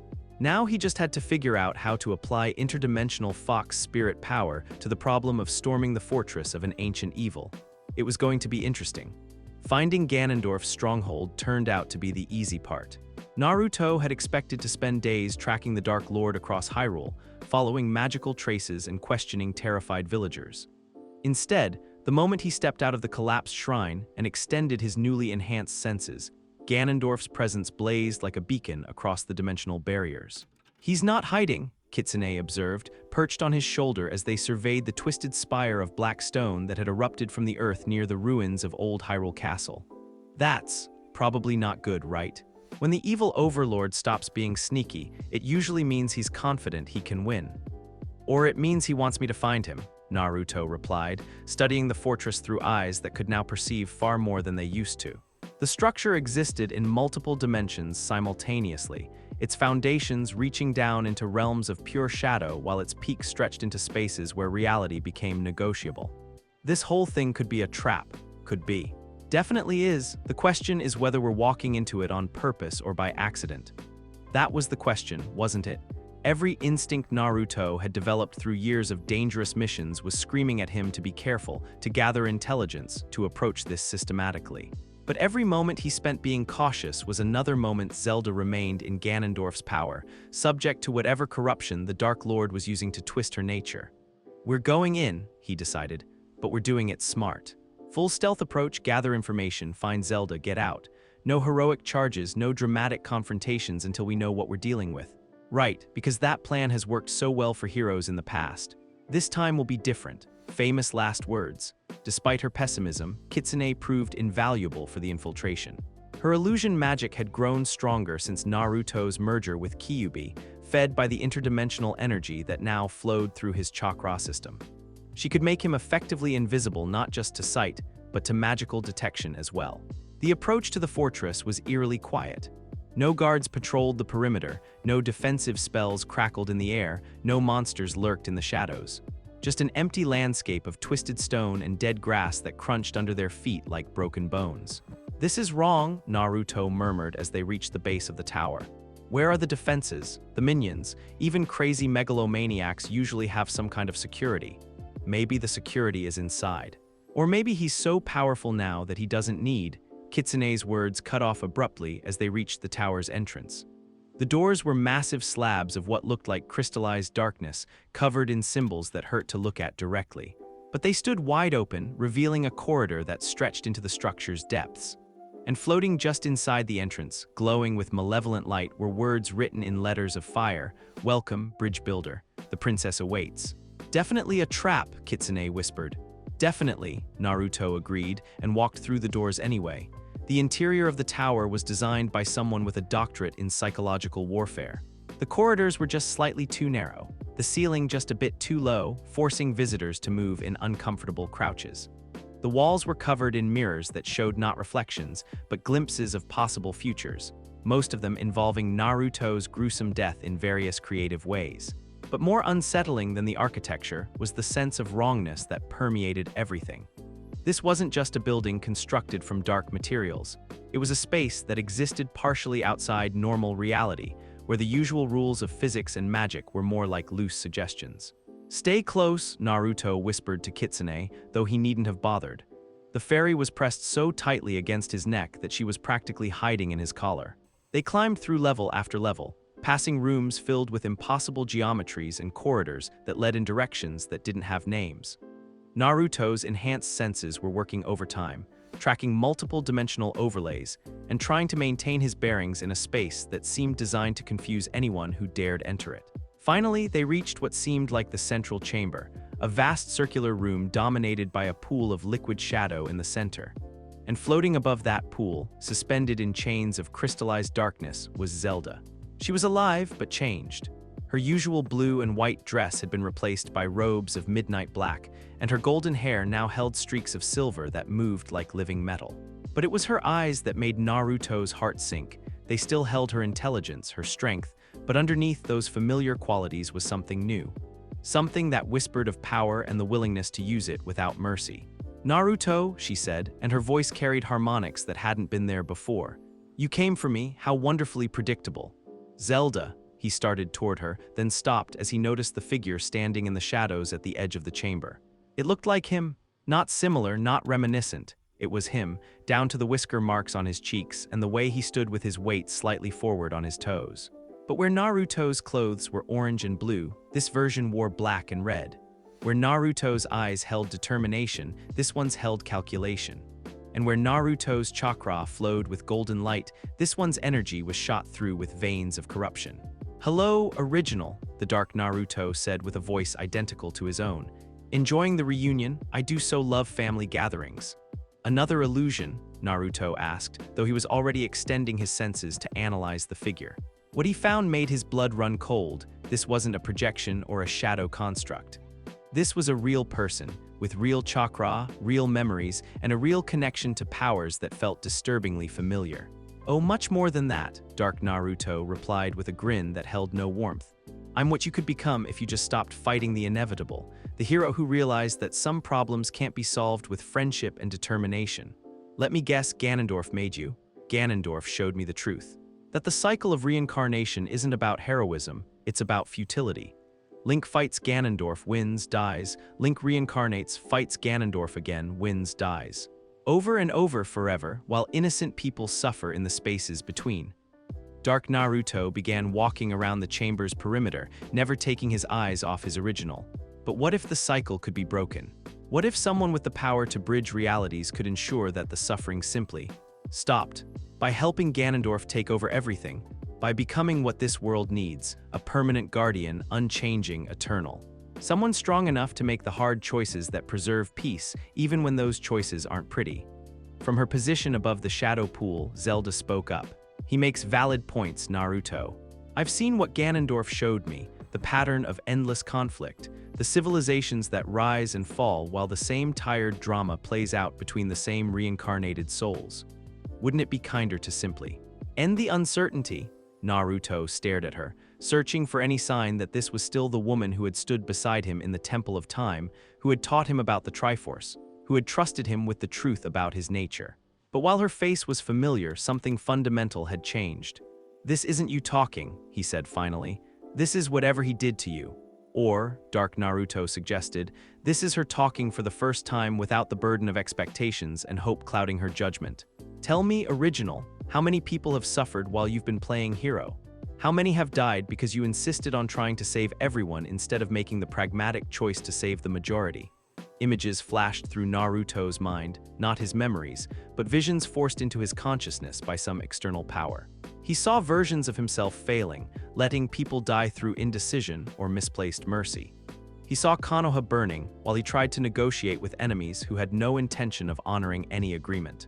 He saw friends and loved ones paying the price for his unwillingness to do what was necessary. Those aren't real, he said, but his voice lacked conviction. They could be. They are real in other dimensions, other timelines where you made different choices or no choices at all. Dark Naruto stopped directly across from him, the shadow pool between them reflecting both their faces in its dark surface. The power you carry now, the ability to see across realities, to draw strength from multiple worlds, it comes with knowledge. And knowledge of infinite possibilities includes knowledge of infinite failures. So what? I'm supposed to just give up. Except that Ganondorf's way is better. I'm supposed to help you understand that there are more than two options. This voice came from neither Naruto, it was deeper, older, carrying the weight of centuries. The endless cycle of conflict, or the peace of absolute order. Surely someone with your unique perspective can see the appeal of a third path. Ganondorf stepped out of the shadows at the far end of the chamber, and Naruto got his first look at his ultimate enemy in the flesh. The Dark Lord was tall but not giant, powerfully built but not bulky, with features that would have been handsome if not for the absolute coldness in his red eyes. He wore robes that seemed to be cut from the same material as the fortress itself, and power radiated from him in waves that made the air itself feel heavy. The Eternal Guardian, Ganondorf continued, approaching with the confidence of someone who knew he held all the advantages. Strong enough to prevent conflict before it begins, wise enough to make decisions based on outcome rather than principle, connected to enough realities to ensure that no single world bears the full weight of necessary sacrifices. You're talking about tyranny, Naruto said. I'm talking about responsibility, the willingness to be hated if it means preventing greater suffering, the courage to accept that sometimes the best choice is the one that looks like villainy to those who lack the perspective to understand it. Despite himself, Naruto found the words resonating. How many times had he faced situations where there were no good choices, only degrees of bad ones? How many people had he failed to save because he wasn't willing to sacrifice the few for the many? I can see you're beginning to understand, Ganondorf said, apparently reading his expression. Good, it would be a waste to destroy someone with your potential simply because of philosophical disagreements. And if I refuse, then you'll fight me, probably die in the attempt, and I'll find another way to achieve my goals. The universe is vast, young bridge builder. If I cannot recruit you, I can certainly replace you. Dark Naruto stepped forward. Or you could join willingly and help us create something better than the endless cycle of conflict and resolution. A world where people can live their lives without wondering if this will be the generation when everything falls apart. From above, Zelda added her voice to the argument. It's not corruption, Naruto, it's evolution. The next step in what it means to be a guardian of peace. For a moment, looking up at her changed face and listening to the logical arguments of his dark mirror, Naruto almost considered it. The weight of responsibility he'd been carrying, the knowledge of how much suffering could be prevented if someone was just willing to make the hard choices. Then he thought about Iruka-sensei, who had seen potential in a troublemaking orphan when everyone else saw only a nuisance. About Sasuke, who had walked the path of hatred and found his way back to the light through friendship and stubborn refusal to give up. About all the people he'd fought beside, who had chosen to believe in something better even when the odds were impossible. No, he said simply. No, Ganondorf's eyebrows rose. Just like that, no consideration of the benefits, no weighing of alternatives. I've already weighed the alternatives. I've seen what happens when people give up on the possibility of something better, when they decide that control is more important than freedom. Naruto's chakra began to flare, the interdimensional energy mixing with his natural determination. And I've seen what happens when you keep fighting for what's right, even when it seems impossible. How disappointing, Dark Naruto said, his expression shifting from persuasive to predatory. I was hoping you'd be smarter than that. I was hoping you'd be braver, Naruto replied, settling into a fighting stance. But I guess corruption makes cowards of everyone eventually. The battle that erupted was unlike anything Naruto had ever experienced. Fighting Dark Naruto was like fighting himself, but with all his ideals and restraints stripped away. Every technique he used was countered by its corrupted mirror. Every strategy was anticipated by someone who had the same training and experience, but none of the moral limitations. Worse, Dark Naruto had clearly been enhanced by Ganondorf's power. His shadow clones were faster and stronger. His Rasengan was infused with energies that ate away at whatever they touched, and his movements carried a precision that spoke of someone who had embraced efficiency over style. This is what you could be, Dark Naruto taunted as they traded blows around the chamber. No hesitation, no second guessing, no wasted energy on enemies who don't deserve mercy. This is what I refuse to become, Naruto shot back, launching a series of attacks that forced his dark mirror to give ground. Power without compassion, strength without wisdom. Above them, Zelda watched the battle with an expression that might have been regret. You're fighting the inevitable, Naruto. Even if you win here, even if you somehow defeat Ganondorf, the cycle will just begin again. More conflict, more suffering, more heroes dying for causes that will be forgotten in a few generations. Maybe, Naruto admitted, pausing in his battle with Dark Naruto. But that's not a reason to stop trying. That's a reason to try harder, to find better ways, to keep believing that people can change. Even when they disappoint you. Even when they prove that they're not worth the sacrifice. Naruto thought about all the people who had doubted him, who had feared him, who had called him a monster and a failure. Then he thought about the ones who had seen past all of that to the person he was trying to become. Especially then, he said, that's when he noticed something important. During their conversation, while he'd been focused on the philosophical arguments and the physical battle, his interdimensional senses had been working in the background. And they detected something that changed everything about the situation. The corruption affecting Zelda wasn't complete. Underneath the darkness, underneath the logical arguments for surrender, her true self was still there, trapped, muffled, but fighting against the influence that had been imposed on her. More importantly, the corruption was being maintained by an external source, which meant it could be disrupted. You're right about one thing, Naruto said to Ganondorf, who had been watching the battle with obvious amusement. This is about choices, and I choose to believe that people can be saved from themselves. Before anyone could react, Naruto abandoned his fight with Dark Naruto and launched himself toward the shadow pool where Zelda hung suspended. But instead of trying to break her chains, he dove directly into the pool of liquid darkness. The sensation was indescribable, like drowning in concentrated despair, like being buried alive in the accumulated suffering of countless worlds. But underneath all of that, he could sense the thread of power that was maintaining Zelda's corruption. And with his enhanced abilities, he could follow that thread to its source. What he found there made him understand, for the first time, the true scope of what they were facing. The corruption wasn't just affecting Zelda. It was part of a vast network that stretched across multiple realities, touching every incarnation of the hero and the princess that had ever existed. Ganondorf wasn't just trying to conquer this world. He was trying to retroactively conquer all worlds by corrupting the very archetypes of heroism at their source. But networks worked both ways. And if corruption could flow through the connections between realities, then so could healing.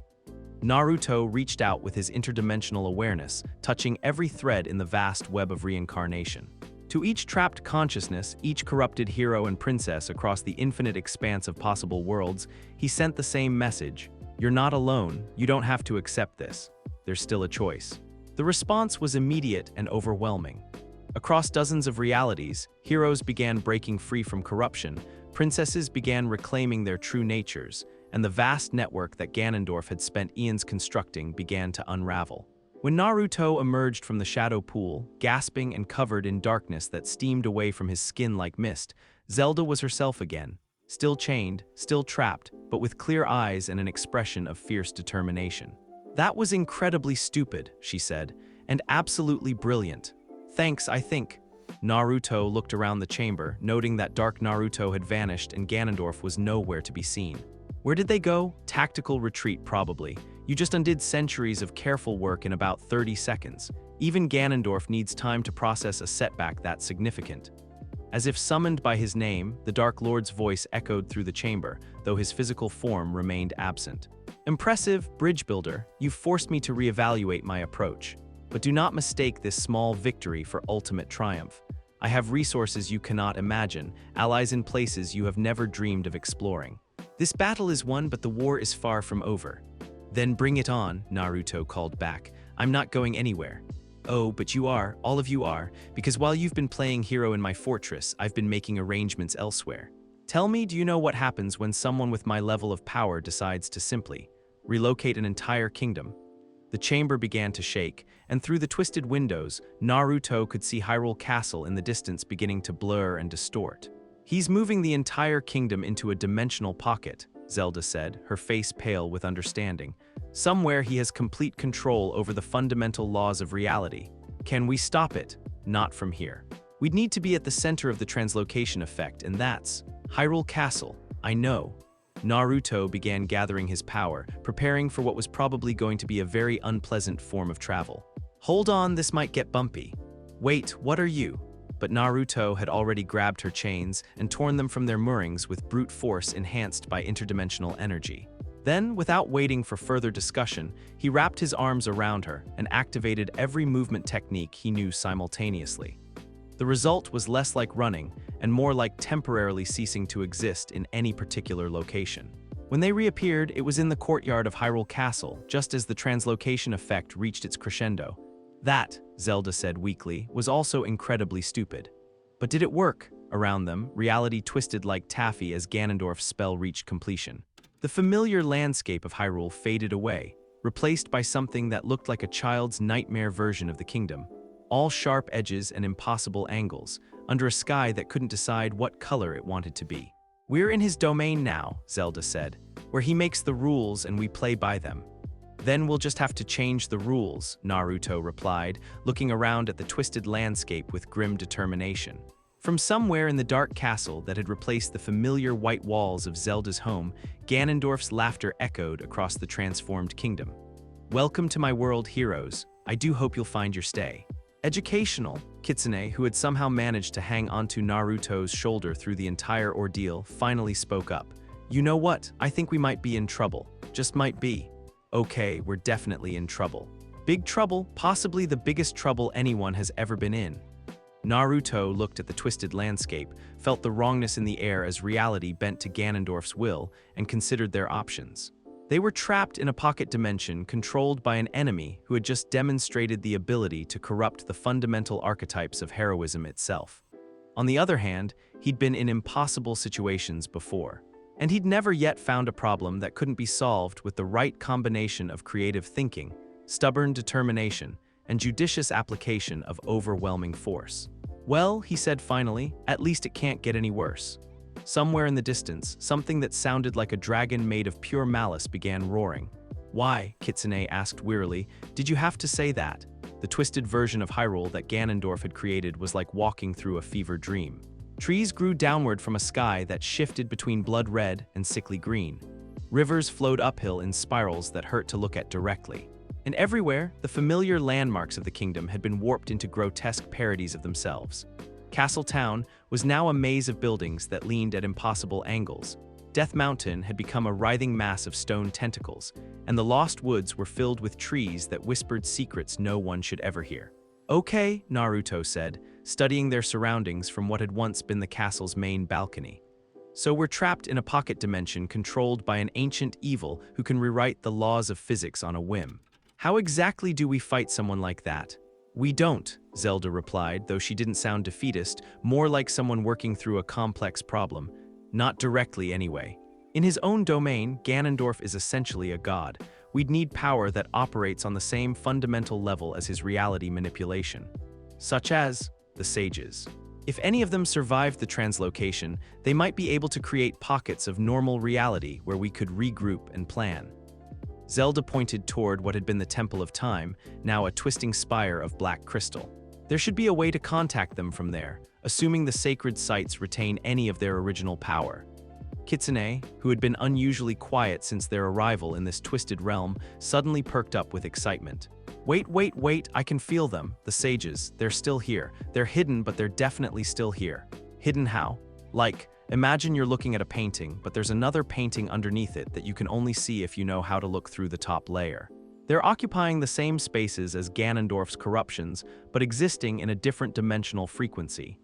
Naruto extended his enhanced senses, trying to perceive what Kitsune was describing. It took several minutes of careful focus, but gradually he began to detect them, pockets of warmth and light existing in parallel to the twisted landscape around them. "I see them," he said. "But how do we get to them?" "Carefully," said a new voice from behind them, and with proper respect for the effort it took to remain hidden from the King of Darkness. They spun around to find themselves facing a woman who looked like she'd stepped out of a desert legend. Tall and lean, with dark skin marked by intricate tattoos, and clothing that somehow managed to be both practical and elegant. Most distinctively, she wore a jewel on her forehead that pulsed with the same golden light as Zelda's Triforce. "Naboru's descendant," Zelda breathed, "the Sage of Spirit. But how are you here? I thought all the sages were hidden in parallel dimensions." "We are," the woman replied with a slight smile. "You're seeing me because your friend there has power that operates across multiple dimensional frequencies. I am Urbosa, current keeper of the Spirit Temple, and I have been waiting for the Bridge Builder to awaken his full potential." "Bridge Builder," Naruto repeated. "Everyone keeps calling me that. What does it actually mean?" "It means you are the first hero who doesn't have to choose between different kinds of power. The ninja arts from your original world, the forest magic you learned from the Kakiri, the mountain strength gifted by the Gorons, most people can master one, maybe two such disciplines in a lifetime. You integrate them all as naturally as breathing." Urbosa gestured, and suddenly they were standing in what looked like a vast underground chamber lit by floating orbs of golden light. The walls were covered in murals depicting scenes from across multiple realities. Heroes and princesses and dark lords locked in eternal cycles of conflict and resolution. "The other sages are here as well," Urbosa continued, leading them deeper into the chamber. "We have been preparing for this moment since the first signs of Ganondorf's latest scheme became apparent." The chamber opened into a circular space where 6 figures waited around a pool of crystal-clear water. Naruto recognized some of them from his inherited memories. The Sage of Light, ancient and luminous, with features that seemed to be carved from starlight. The Sage of Forest, who looked like Saria but older, more ethereal. Others were new, representatives of elements and concepts he'd never encountered. "The Bridge Builder arrives at last," the Sage of Light said, her voice carrying harmonics that made Naruto's chakra resonate. "We have much to teach you, and I fear very little time in which to do it." "Teach me what?" "How to be the hero this crisis requires," said the Sage of Forest, stepping forward.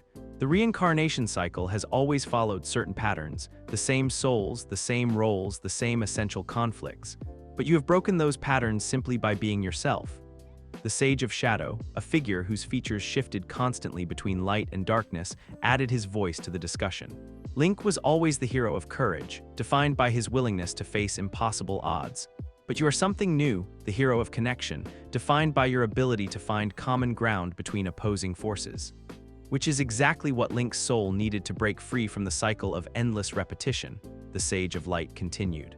Your ninja philosophy, the belief that no one is beyond redemption, that every enemy can become an ally given the right approach, has awakened possibilities that have been dormant for millennia. Naruto found himself thinking about the corrupted sage he'd healed in the forest, about the way his power seemed to purify rather than destroy. You're saying that's not normal for heroes. Previous heroes fought darkness by opposing it with light, Urbosa explained. You fight darkness by transforming it back into light. The difference is subtle but profound, and it's why Ganondorf has been unable to truly corrupt you despite having succeeded with others.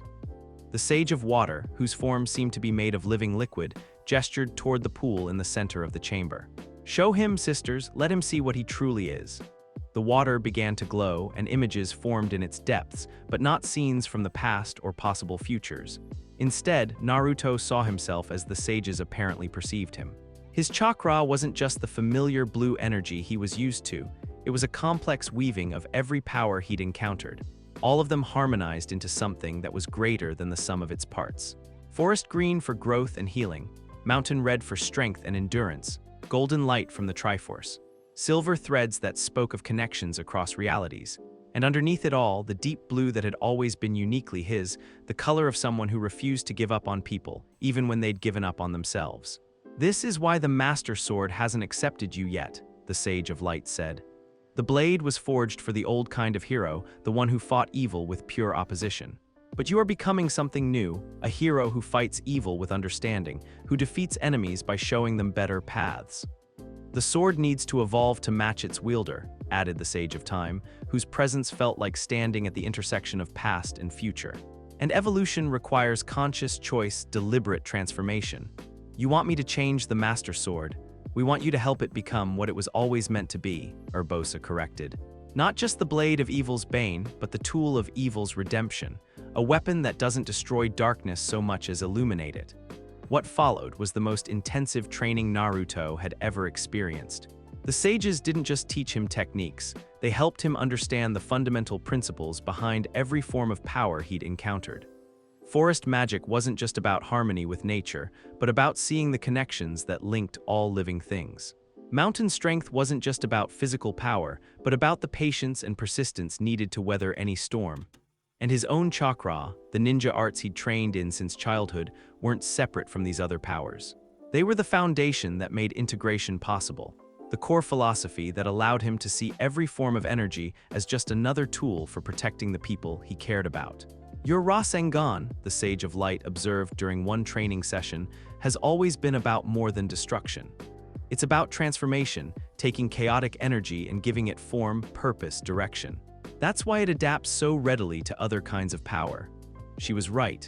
When Naruto combined his signature technique with the Triforce energy, the result wasn't just a more powerful attack, it was something qualitatively different. The sphere of spinning chakra became a focal point for his intentions, capable of imposing his will on reality itself. Triforce Rasengan, he said, watching the golden orb pulse with harmonized energy.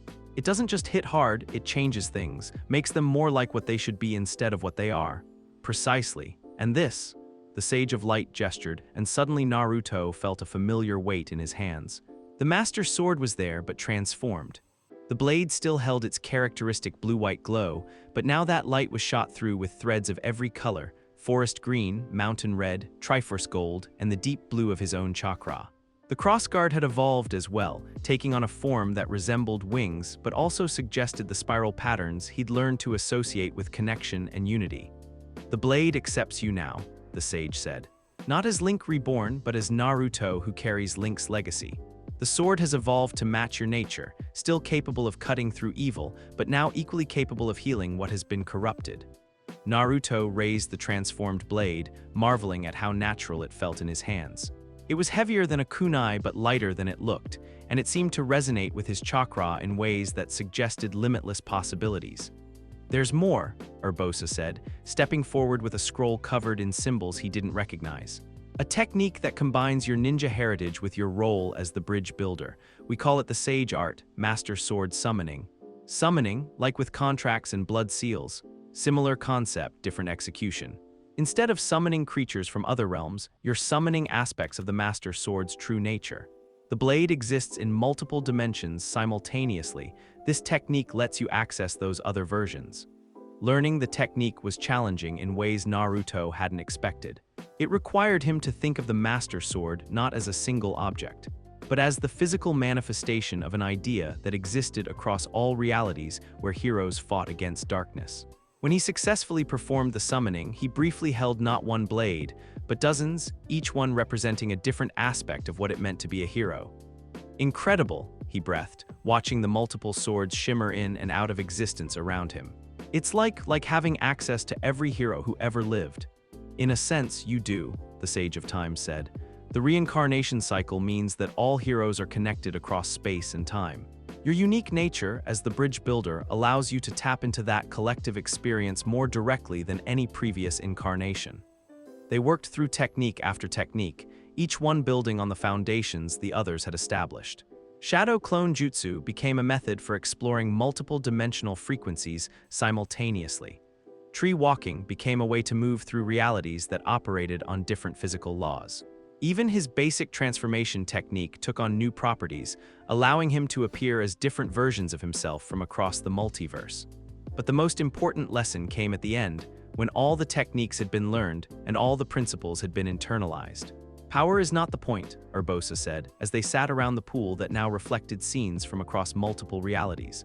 Understanding is the point. Every enemy you face, every challenge you encounter, they're all opportunities to demonstrate that connection is stronger than opposition, that healing is more permanent than destruction. Even with Ganondorf, especially with Ganondorf. He has become what he is because he believes that power is the only truth, that might makes right, that some people are simply irredeemable.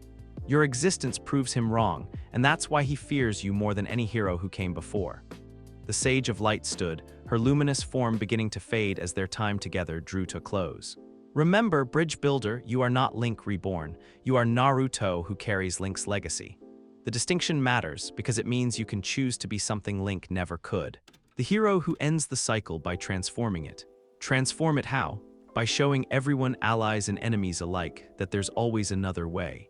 That no conflict is truly irreconcilable, no darkness so complete that it cannot be illuminated, no enemy so evil that they cannot be offered the chance to choose something better.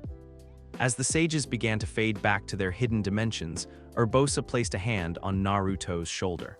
The real battle begins now, she said. Everything we've taught you, everything you've learned, it's all preparation for the choice that will define not just this reality, but all the realities connected to it. Are you ready? Naruto looked down at the transformed Master Sword in his hands, felt the weight of all the powers he'd integrated, considered the scope of what he was being asked to attempt.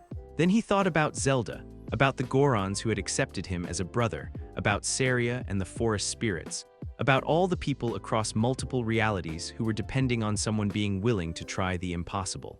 No, he said honestly, but I'm going to do it anyway. That, Urbosa said with a smile, is the most heroic thing anyone has ever said. When the sages finally faded completely, Naruto found himself back in the twisted version of Hyrule Castle with Zelda and Kitsune. But he was changed, not just more powerful, but more confident in his understanding of what that power was for.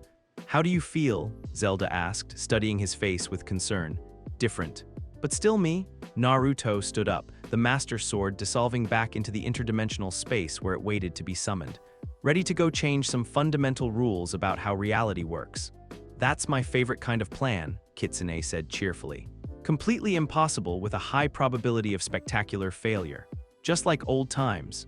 From somewhere in the distance, Ganondorf's presence pressed against the edges of their awareness, vast, malevolent, and supremely confident in his control over the domain he had created. All right, Naruto said, looking out at the twisted landscape. Time to show the King of Darkness what happens when an unstoppable force meets someone who refuses to accept that anything is immovable. After all, he'd learned from the best teachers in multiple realities. He'd integrated powers that had never been combined before. And most importantly, he'd figured out the secret that every hero before him had missed. Sometimes the most heroic thing you could do was believe in your enemy's capacity for change, even when they'd given up on themselves. It was going to be an interesting final battle. The assault on Ganondorf's stronghold began at what would have been dawn if this twisted realm had bothered with normal concepts like day and night. Instead of sunrise, the sky simply shifted from its usual sickly green to a more aggressive shade of red, while the upside-down trees began shedding leaves that fell upward into the swirling chaos above. It was disorienting and probably intentional, Ganondorf's way of keeping his enemies off balance before they even reached his doorstep. "You know," Naruto said, studying the fortress that had replaced the familiar spires of Hyrule Castle, "I'm starting to think this guy has some serious issues with interior decorating." The structure was a nightmare of architectural impossibilities, towers that twisted through dimensions, walls that existed in multiple planes simultaneously, and battlements that seemed to be made from crystallized screams. It hurt to look at directly, and Naruto was pretty sure that was another intentional feature. "It's not just aesthetic choice," Zelda observed, her eyes glowing as she analyzed the fortress with magical sight. "The entire structure is designed to channel and amplify dark energy. Every angle, every impossible geometry, it's all focused on making him stronger while weakening anyone who opposes him." "So we tear it down," Naruto said simply. "It's not that easy. The fortress exists in at least 7 dimensions simultaneously. You can't just destroy it with brute force. You'd have to unravel the conceptual framework that allows it to exist in the first place. Good thing I know some people who specialize in impossible problems."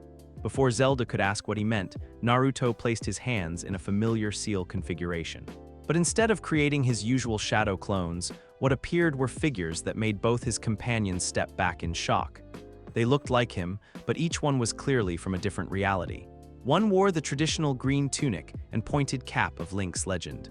Another was dressed in the formal robes of a Konoha Hokage.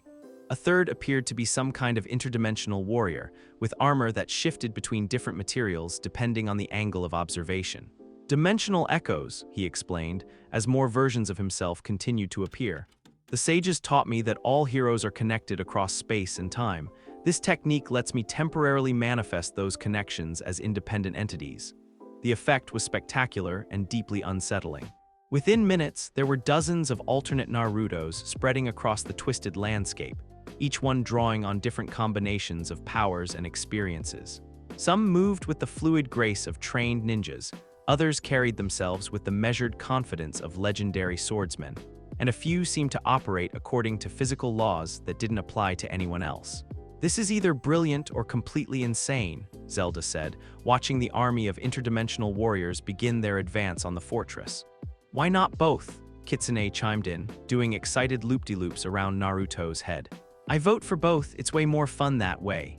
The fortress responded to the approaching threat exactly as Naruto had hoped it would, with overwhelming, unsubtle force. The walls erupted with defensive mechanisms that belonged in several different apocalypses, energy weapons that fired concepts like despair and futility, and portal gates that opened to release creatures from realms where evolution had taken a distinctly hostile turn. It was exactly the kind of response that would have obliterated a conventional army or overwhelmed a traditional hero.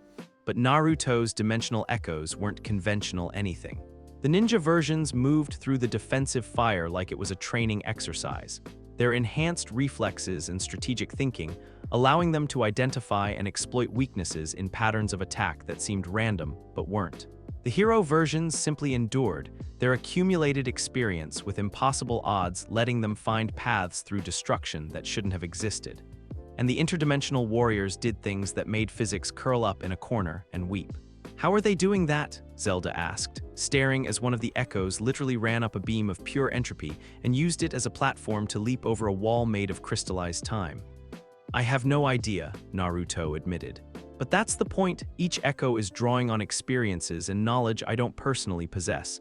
They know things I haven't learned yet, can do things I haven't figured out how to do." "That's," Zelda paused, clearly working through the implications. "That's incredibly dangerous. You're manifesting aspects of yourself that you can't control or predict. Sometimes you have to take risks to get results." The fortress was learning, adapting its defenses to counter the echo's various approaches. But that was fine. Naruto had expected as much. This first wave wasn't meant to succeed, just to gather information and force Ganondorf to reveal the true nature of his stronghold's defenses. When the last of the echoes finally fell, dissolved by some kind of conceptual weapon that attacked the idea of their existence rather than their physical forms, Naruto had learned everything he needed to know. "The fortress isn't just a building," he said, beginning to walk toward the structure with Zelda and Kitsune beside him. It's alive, not biological but aware, intelligent. And it's been feeding on the dimensional energy that keeps this pocket realm stable. Meaning if we can disrupt its feeding pattern, the whole thing will collapse back into normal reality, where Ganondorf won't have absolute control over the laws of physics. They advanced more cautiously this time, with Naruto using techniques the sages had taught him to mask their presence from the fortress's sensors.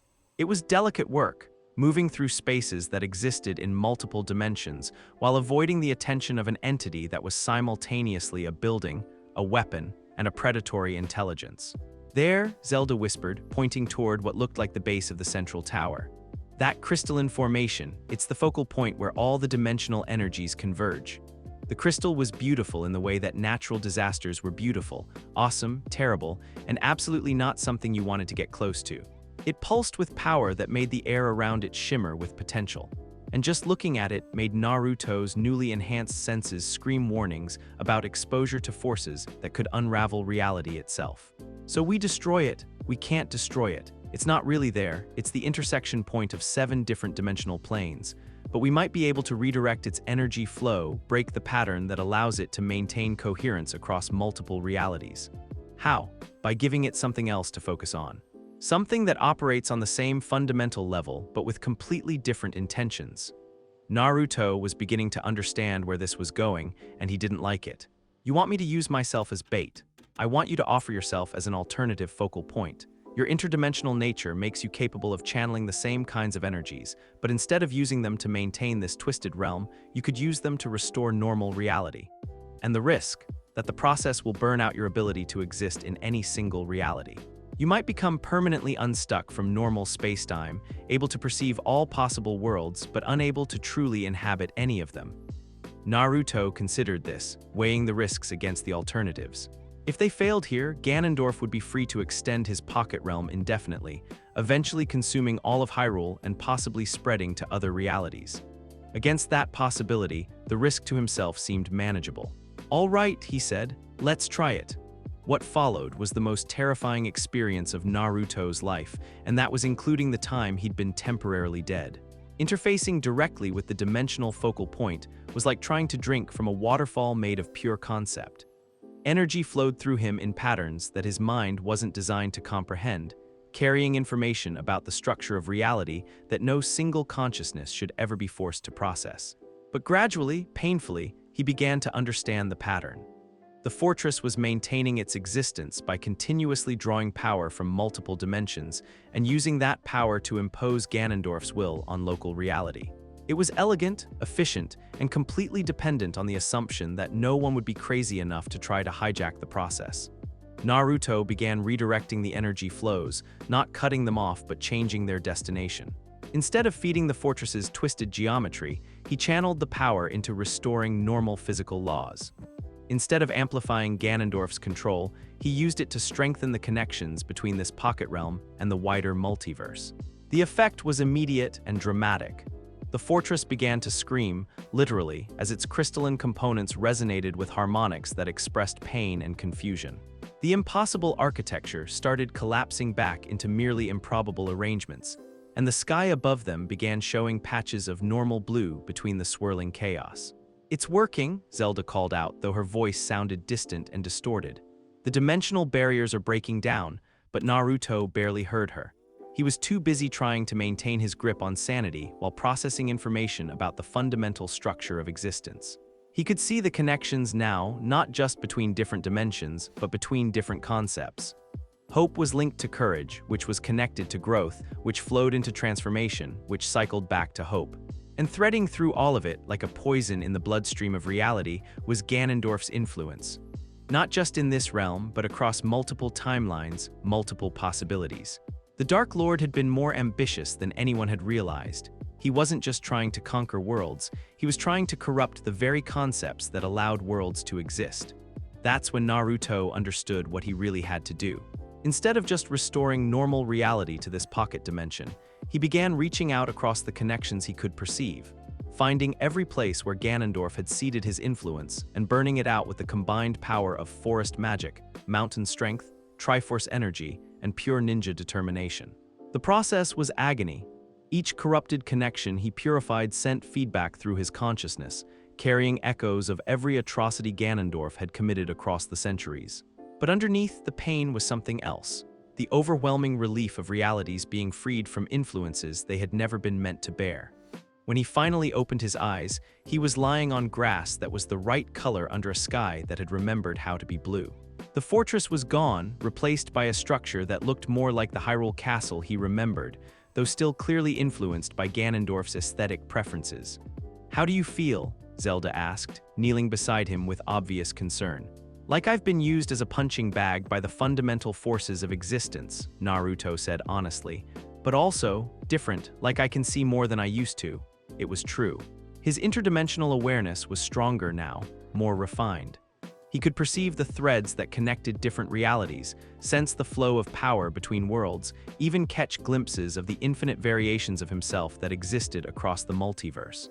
The connection worked both ways, he realized. I changed the focal point, but it also changed me. Before Zelda could respond, a slow clapping sound drew their attention. Ganondorf was approaching across the restored courtyard, no longer the towering figure of malevolent power they'd faced before, but still unmistakably dangerous. "Impressive," the Dark Lord said, his voice carrying genuine appreciation.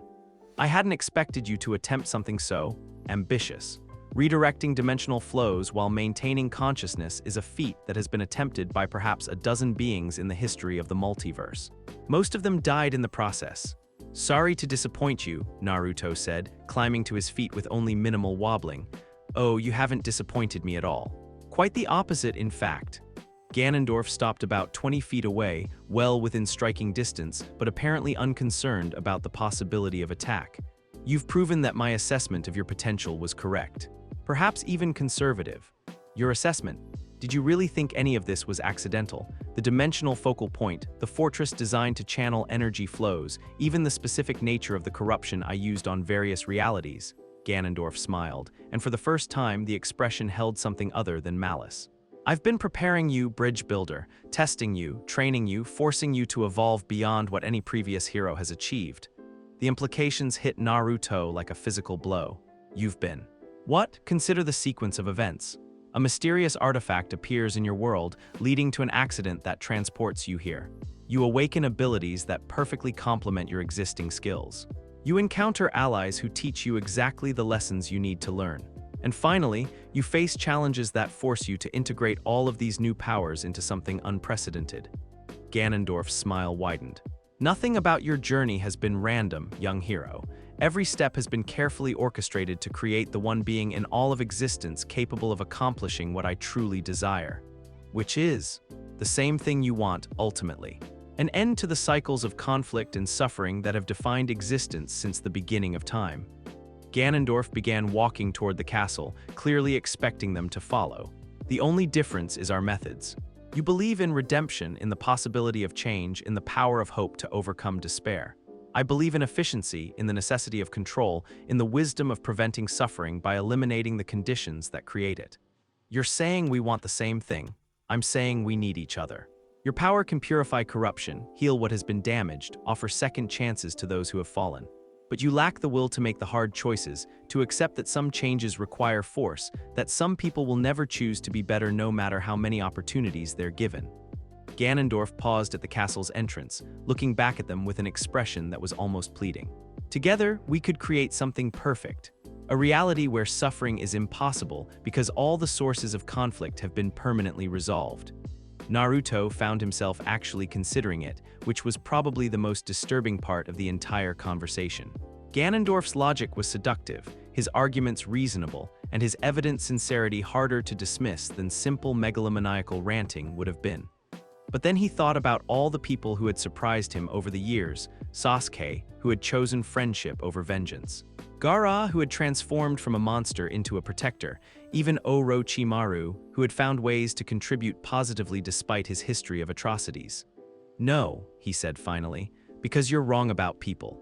You think some of them can't change, that some problems can't be solved without force. But I've seen too many impossible redemptions, too many people who found ways to be better than anyone expected." "Even me?" Ganondorf asked quietly. The question hung in the air between them, carrying weight that went far beyond its simple words. This was the moment Naruto realized. The choice that would define not just the outcome of their conflict, but the nature of what he was trying to become. Every hero before him would have said no, would have declared Ganondorf irredeemable, would have raised their sword and ended the conversation with violence. It was the logical choice, the safe choice, the choice that aligned with thousands of years of established precedent. But Naruto had never been very good at logical choices. "Especially you," he said. Ganondorf's expression didn't change, but something shifted in the air around them, a loosening of tension that had been building for so long that its absence felt like a physical presence. "Then prove it," the Dark Lord said, and opened the castle doors. "This is definitely a trap," Kitsune whispered as they followed Ganondorf into the shadowy interior. "Probably," Naruto agreed, "but it's also an opportunity. And sometimes those are the same thing." The real battle was about to begin, not the clash of powers or the contest of wills, but the much harder challenge of proving that even the darkest heart could find its way back to the light. It was going to be the most important fight of his life, and he wasn't even sure what victory would look like. But that was fine. He'd figured out harder problems with less information and higher stakes. After all, he was Naruto Uzumaki, the ninja who never gave up, the hero who saw connections instead of opposition, the bridge builder who believed that every enemy was just a friend he hadn't figured out how to reach yet.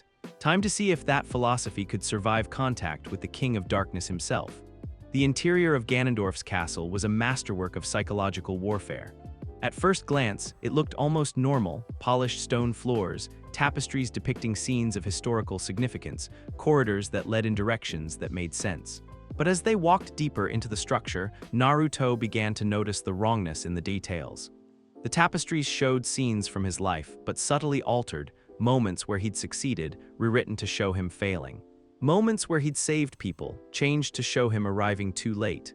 "Trying to mess with my head?" he asked Ganondorf, who was walking ahead of them with the casual confidence of someone showing guests around his home.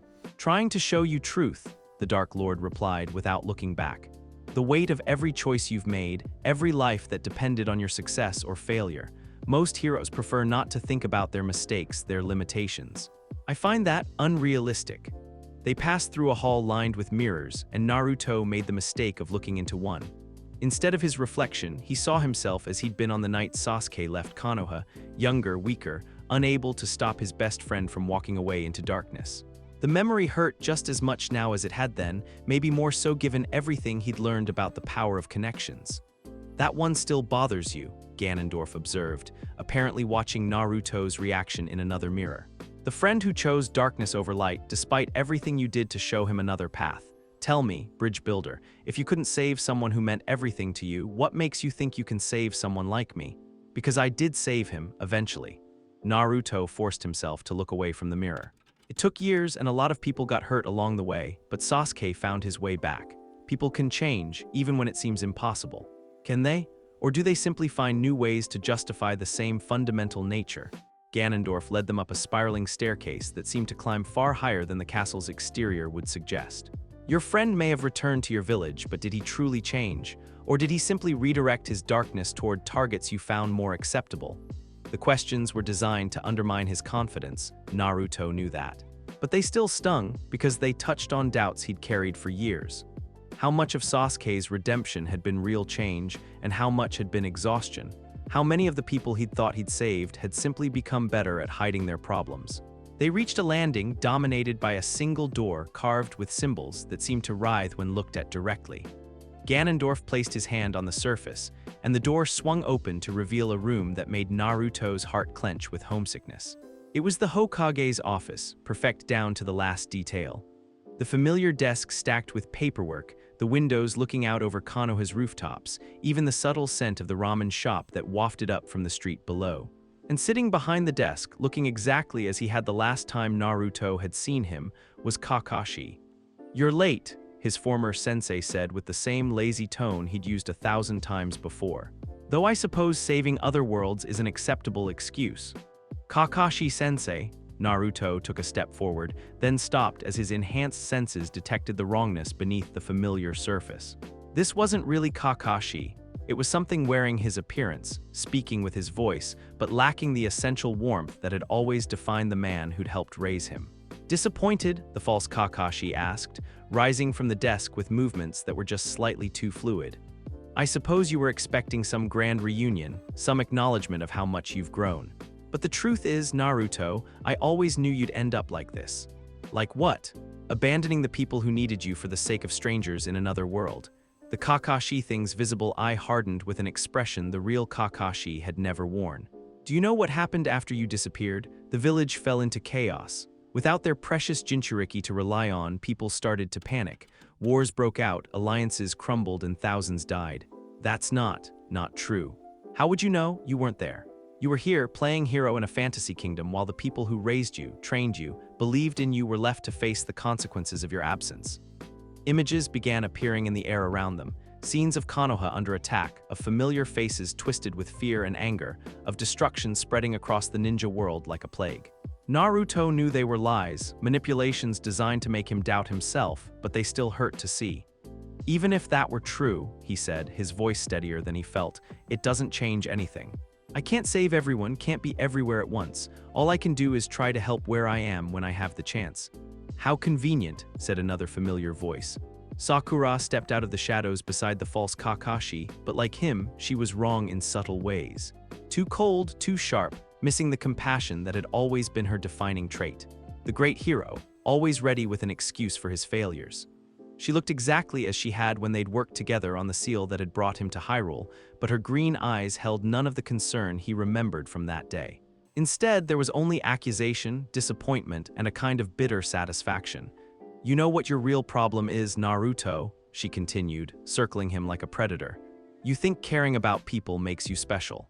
You think your refusal to give up on lost causes makes you noble, but all it really makes you is selfish.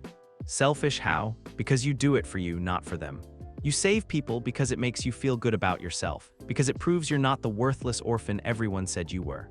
And when saving them becomes inconvenient, when it requires you to make hard choices or accept unpleasant truths, you find excuses to walk away. Before Naruto could respond, a third figure emerged from the shadows. This one hurt the most to see, Sasuke as he'd been during their final battle, radiating power and pain in equal measure. She's right, the false Sasuke said, his voice carrying all the old arrogance and none of the hard-won wisdom that had come with redemption. You never really saved me, did you? You just wore me down until it was easier to pretend to be what you wanted than to keep fighting. I came back to Konoha not because you showed me a better path, but because I was tired of being alone. That's not true. Naruto's chakra began to flare, responding to the emotional assault. You came back because you realized we were stronger together than apart, because you remembered what it meant to have people who cared about you. Did I? Or did I just find a new way to use my power for my own ends? The false Sasuke activated his Sharingan, the red eyes spinning with malevolent energy. Tell me, Naruto, when you look at me, do you see someone who's truly changed? Or do you see someone who's learned to hide his darkness more effectively? The three false friends began to circle him, their voices blending into a chorus of accusation and doubt. They spoke of all his failures, all the people he hadn't been able to save, all the times his idealism had led to greater suffering. And underneath their words was a deeper message, that his entire philosophy was built on lies, that people didn't really change, that his belief in redemption was nothing more than naive wishful thinking. Enough, Naruto said quietly. The false friends continued their verbal assault, their voices growing louder and more insistent. But Naruto had stopped listening. Instead, he was thinking about the real Kakashi, the real Sakura, the real Sasuke, not the idealized versions from his memories, but the complex, flawed, genuine people they actually were. Kakashi, who carried the weight of every student he'd failed to protect, but still found ways to believe in the next generation. Sakura, who had started as an infatuated girl, but grown into someone who could punch mountains into rubble and still find gentleness for those who needed healing.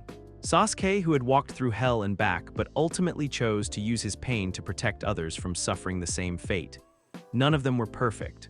All of them had made mistakes, had moments of weakness, had times when they'd fallen short of their ideals. But that was exactly the point. They were real people, not symbols or archetypes, and real people were complicated. I said enough. This time, Naruto's voice carried the weight of every power he'd integrated, every lesson he'd learned, every connection he'd forged across multiple realities. The false friends froze mid-sentence, their fabricated accusations dying in their throats. You want to know the difference between you and the real Kakashi, Sakura, and Sasuke? Naruto continued, looking at each of the false constructs in turn. They grew, they changed. They became better versions of themselves not because it was easy, but because it was hard, because they chose to be better, even when it would have been simpler to stay the same. He summoned the Master Sword, its transformed blade blazing with harmonized energy. And you know what the most important thing they taught me was? That believing in people isn't about ignoring their flaws or pretending they're perfect. It's about seeing who they could become and helping them get there. The sword's light began to fill the room, pushing back the shadows and revealing the false office for what it truly was, a hollow stage set, designed to manipulate emotions but lacking any real substance. The fake friends started to dissolve under the purifying radiance, their accusations fading into meaningless whispers. "Very good," Ganondorf's voice echoed through the dissolving illusion. "You've passed the first test. But tell me, Bridge Builder, if you're so confident in your philosophy, why haven't you tried to save me?" The false office melted away, revealing a throne room that defied architectural possibility. The chamber stretched upward into infinity, its walls lined with viewing portals that showed scenes from across the multiverse. And at its center, on a throne carved from what looked like crystallized time, sat Ganondorf. He looked different here than he had outside, older, more tired, carrying the weight of centuries like a physical burden. His red eyes held depths of sorrow that no amount of malice could entirely mask, and when he spoke, his voice carried an undertone of genuine pain. "You speak of redemption, of second chances, of the possibility that anyone can change," Ganondorf continued. "But you haven't offered those things to me. You fought me, opposed me, worked to undo my plans, but you've never once asked what drove me to become what I am." Naruto found himself studying the Dark Lord with new eyes, seeing past the aura of menace to the person underneath. "Then tell me," he said simply. Ganondorf's expression shifted to surprise, as if he hadn't expected the offer to be taken seriously. "You truly want to know? I want to understand. If we're going to end this cycle, if we're going to find a way forward that doesn't involve endless conflict, then yes, I need to understand what made you into the King of Darkness." For a long moment, Ganondorf simply stared at him. Then slowly, the Dark Lord began to speak. "I was born into a dying world," he said, his voice distant with memory. "The desert kingdom of the Gerudo, where women outnumbered men 100 to 1 and survival was a daily struggle against an environment that seemed determined to kill us. I was the male child born once in a century, destined by tradition to become king and lead my people to prosperity." Images began appearing in the viewing portals, scenes of vast deserts, proud warrior women, and a young man who looked like Ganondorf, but without the weight of accumulated evil in his features. But prosperity required resources that we didn't have. Water, fertile soil, materials for trade, all of these things existed in abundance in Hyrule, just beyond our borders. So I sought alliance, offering my strength in service to the royal family in exchange for aid to my people. The images shifted, showing a younger Ganondorf kneeling before what looked like an earlier version of Hyrule's royal court. I was refused, not because of any failing on my part, but because the Hylians saw the Gerudo as beneath them, desert thieves unworthy of consideration. They let my people starve while they lived in luxury, and when I asked for justice, they called me a threat to their peaceful kingdom. So you took what you needed by force. At first, yes. But force bred resistance, and resistance bred greater force in response. Each escalation made me more ruthless, more willing to sacrifice others for the sake of my people's survival. And eventually, Ganondorf's voice grew quiet. Eventually, I realized that the only way to ensure my people would never suffer again was to ensure I had enough power that no one could ever deny us what we needed. The images in the portals grew darker, showing scenes of conquest and corruption, of a man gradually losing his humanity in pursuit of power sufficient to protect those he loved. The Triforce of Power answered my call because my desire was genuine. I truly wanted to use that strength to create a better world, but power without wisdom, without the tempering influence of courage. Ganondorf shook his head. It corrupts, not all at once, but slowly, insidiously, until you become the very thing you swore to fight against. And the cycle began. And the cycle began. Each time I was defeated, each time I was reincarnated, I retained the memories of previous failures. I learned from my mistakes, became more cunning, more powerful, more willing to do whatever was necessary to achieve my goals. But I also became more isolated, more convinced that I alone understood what the world needed. Ganondorf stood from his throne, approaching Naruto with movements that seemed almost hesitant. "Do you see now why I needed you to become what you are? Why I orchestrated events to force you to integrate every form of power you encountered? You needed someone strong enough to actually stop you." I needed someone wise enough to offer me an alternative to the path I've been walking for millennia. Someone who could show me that there was another way to protect the people I care about, to ensure that suffering like mine never happens again. The admission hung in the air between them, carrying implications that reframed everything about their conflict. This wasn't just about good versus evil, light versus darkness. It was about two different responses to the same fundamental problem of suffering and injustice. "So what happens now?" Naruto asked. "Now," Ganondorf said, "you prove whether your philosophy is strong enough to survive contact with reality. I will offer you a choice, bridge builder. Join me willingly, help me create a perfect world where suffering is impossible because all sources of conflict have been eliminated. Or face me in single combat with the understanding that this time there will be no reincarnation, no second chances. Winner takes all, loser ceases to exist across all realities. And if I refuse both options, then you condemn billions of beings across the multiverse to the continuation of cycles of violence and suffering that could be ended here and now." Ganondorf's eyes blazed with conviction. "I have seen what happens when people are left to make their own choices, Naruto. Wars, betrayals, atrocities committed by those who claim to serve the greater good. The only way to ensure true peace is to remove the possibility of choosing conflict." Naruto found himself thinking about everyone he'd met since arriving in Hyrule: Zelda, who carried the burden of wisdom but still chose to trust others; Saria and the forest spirits, who offered healing to any who asked; the Gorons, who judged people by their actions rather than their origins. All of them were flawed, all of them were capable of making poor choices, but all of them were also capable of growth. "You're wrong," he said finally. "Not about the suffering, that's real and it's terrible and something needs to be done about it. But you're wrong about the solution. Taking away people's ability to choose doesn't create peace, it creates stagnation. And stagnation isn't life, it's just a very slow form of death. Then you choose to fight. I choose to offer you the same thing I'd offer anyone else, a chance to find a better path. Not the path I think you should take, but the path you choose for yourself once you see all the available options." Ganondorf stared at him for a long moment, then began to laugh, not the malevolent laughter of a villain, but the bitter amusement of someone who had heard too many promises broken by reality. "You truly believe that, don't you? After everything you've seen, everything you've experienced, you still think people will choose to be better if given the opportunity? I've seen too much evidence to think otherwise." "Then prove it," Ganondorf said, and power began to radiate from him in waves that made the very air burn with potential. "Show me that your way is stronger than mine. But know this, if you fail, if your philosophy proves insufficient to the task, I will not hesitate to implement my solution across every reality that exists." As Ganondorf's form began to change, growing larger and more terrible as he drew upon power accumulated across centuries of conflict, Naruto found himself thinking about all the people who had believed in him when he couldn't believe in himself. It was time to find out if that faith had been justified. "All right," he said, summoning every power he'd integrated, every lesson he'd learned, every connection he'd forged. "Let's settle this once and for all." The final battle was about to begin, not just between two individuals, but between two completely different visions of what it meant to create a better world. And Naruto had never been more ready for a fight in his life. The battle began in the throne room, but it didn't stay there long. Ganondorf's transformation was like watching a mountain decide to become a storm. His human form stretched and expanded, drawing in power from sources that made Naruto's enhanced senses scream warnings about exposure to forces that could unravel reality. Within moments, the Dark Lord had become something that barely fit within the confines of normal space. A towering figure wreathed in shadows and crowned with power that pulled at the very foundations of the castle around them. "You wanted to see all available options."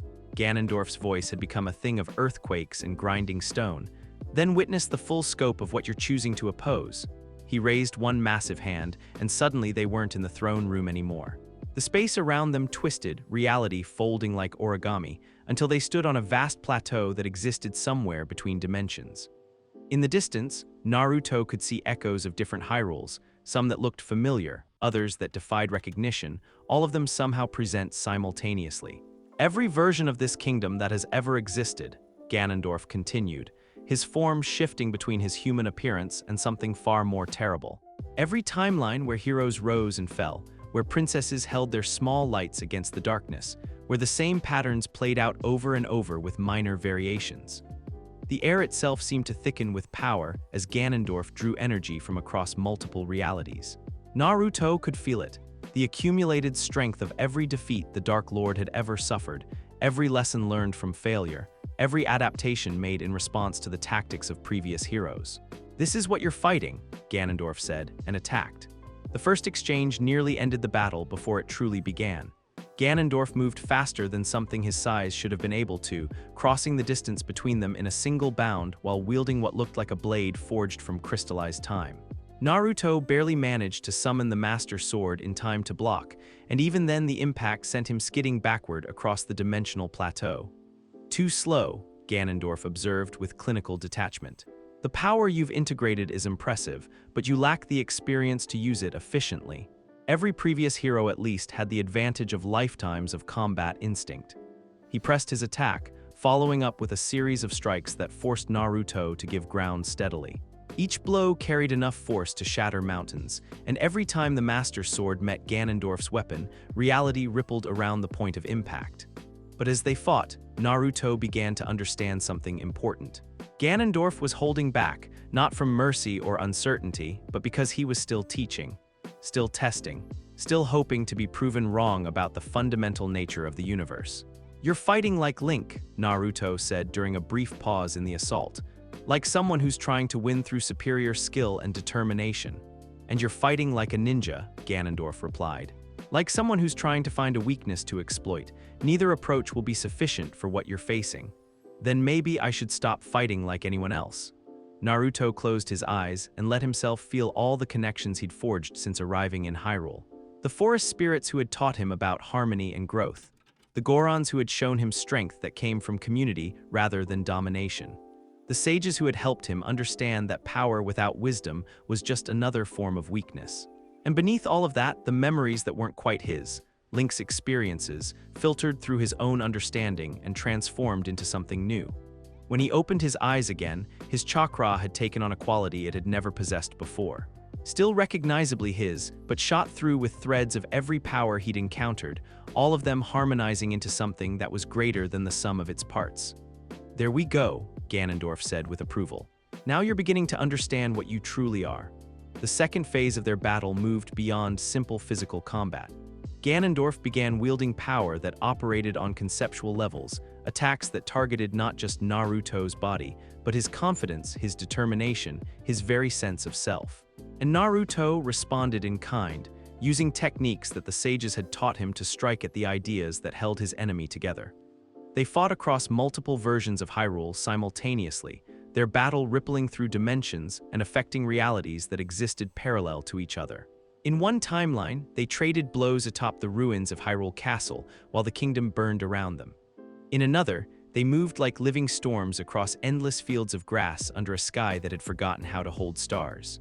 "You see now why the cycle could never be broken through simple opposition," Ganondorf called out as they grappled on a platform made of crystallized time. Every hero who came before fought the same battle, used the same tactics, achieved the same temporary victory. But the fundamental problem remained unchanged. "Which is why I'm not trying to defeat you," Naruto replied, channeling forest magic through the Master Sword to create vines of pure energy that wrapped around Ganondorf's weapon. "I'm trying to understand you. Understanding is not enough. Knowledge without action is just another form of cowardice." Ganondorf shattered the energy vines with brute force, then began drawing power from a source that made Naruto's blood run cold. It was chakra, but not natural chakra. This was the accumulated life energy of every being who had ever died in the endless cycles of conflict that had defined Hyrule's history. "The true cost of the heroic ideal," Ganondorf said as his form became wreathed in the twisted energy of countless lost lives. "Every person who died because a hero arrived too late, every child who grew up an orphan because the cycle demanded another generation of conflict. Every dream that was never fulfilled because someone had to play the role of evil for the greater narrative to continue." The power was nauseating in its corruption, not because it was inherently evil, but because it was love and hope and potential that had been twisted by grief and loss into something that ate at the very concept of meaning. "This is what your philosophy leads to," Ganondorf continued, his attacks taking on a quality that bypassed physical defenses and struck directly at Naruto's soul. "Endless suffering in service to ideals that sound noble but accomplish nothing except perpetuating the systems that create the suffering in the first place." For a moment, Under the weight of that corrupted chakra and the knowledge it carried, Naruto almost wavered. The sheer scope of the pain was overwhelming, not just from this reality, but from every timeline where the cycle had played out, where heroes had fought and died and failed to create lasting change. But then he remembered something Iruka had told him long ago, back when he was still a child angry at the world and everyone in it. The measure of a person isn't whether they can avoid causing pain, Naruto. It's whether they choose to learn from that pain and try to do better next time. You're right, Naruto said, his voice cutting through the chaos of their battle. People have suffered because of the heroic ideal. People have died because the cycle demanded it. But that's not an argument for giving up, it's an argument for finding a better way. He began channeling not just his own power, but the connections he'd forged across multiple realities. The network that Ganondorf had tried to corrupt, that Naruto had instead purified, suddenly blazed to life with possibilities the Dark Lord had never considered. "What are you doing?" Ganondorf demanded, his attacks faltering as he sensed the change in the nature of their conflict. "Something that's never been tried before," Naruto replied. "Instead of fighting to defeat you, I'm fighting to save you." The technique he began forming wasn't anything from his ninja training, or the forest magic, or the mountain strength, or even the lessons of the sages. It was something entirely new, a fusion of every form of power he'd encountered, unified by the single overwhelming desire to heal rather than harm. The Rasengan that formed in his hands looked like a spiral galaxy made of pure light. But instead of the usual blue of his chakra, it contained every color he'd learned to channel. Forest green for growth, mountain red for endurance, Triforce gold for divine power, and the deep blue of his own unshakable determination. But more than that, it contained something else.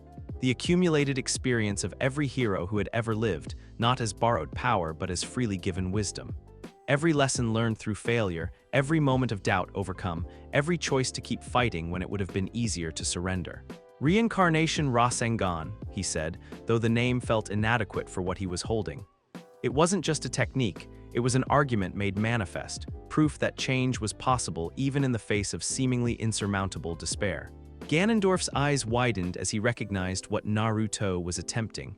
"Impossible. You cannot purify corruption on this scale. The amount of power required would destroy you." "Probably," Naruto agreed. "But that's not really the point, is it?" Instead of launching the technique like a weapon, he did something that shocked both of them. He reached out and gently pressed it against Ganondorf's chest, right over where his heart should be. The reaction was immediate and catastrophic. Power that had been accumulating for millennia, carefully hoarded and meticulously corrupted, suddenly found itself in contact with an energy that operated on completely different principles. Instead of domination, cooperation. Instead of taking, giving. Instead of ending, beginning. Ganondorf screamed, not in pain, but in what sounded like relief so profound it hurt to hear. The corrupted chakra that had been sustaining his transformation began to dissolve, revealing not the monster he had become, but the person he had been before the weight of centuries had broken him. "I don't understand," he gasped, his human form reasserting itself as the layers of accumulated power peeled away. "Why? Why would you risk everything to save someone who has caused so much suffering?" "Because suffering isn't permanent," Naruto said simply. "Because people can change, even when they think they can't. And because everyone deserves the chance to be better than the worst thing they've ever done." As the purification spread through Ganondorf's being, memories began surfacing, not the careful justifications and twisted logic he'd used to rationalize his actions, but the original pain that had started it all. A young man watching his people die of thirst while neighboring kingdoms prospered. The desperate decision to take what was needed to save lives. The gradual realization that each act of necessary evil made the next one easier to justify. "I remember," Ganondorf whispered, tears streaming down his face. "I remember what I was trying to protect. When did it all become about power for its own sake?" "It doesn't matter when it started," Naruto said, helping the former Dark Lord to his feet. "What matters is what you choose to do now that you remember." The dimensional plateau around them was dissolving, reality reasserting normal rules as the source of distortion was removed. But instead of falling back into chaos, the multiple versions of Hyrule they'd been fighting across began to stabilize, each one finding its own path forward now that the corrupting influence had been lifted. "The cycle," Ganondorf said wonderingly, "it's actually broken, not because evil was defeated, but because—" He looked at Naruto with an expression of dawning understanding. "Because someone finally offered redemption instead of opposition." That's what bridges are for, Naruto said with a grin that felt suspiciously wobbly around the edges. Connecting things that used to be separate.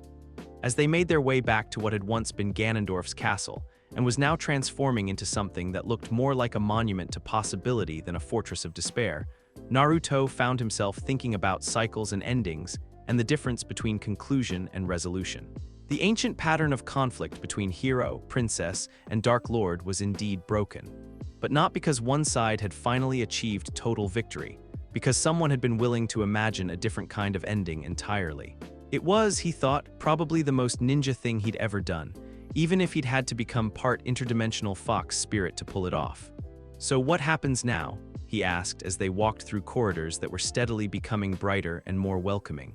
Now, Ganondorf said, we find out if the universe is ready for something that's never existed before, a world where heroes and Dark Lords work together instead of endlessly opposing each other. From somewhere ahead of them, Naruto could hear Zelda and Kitsune calling his name, their voices carrying relief and joy and not a small amount of exasperation.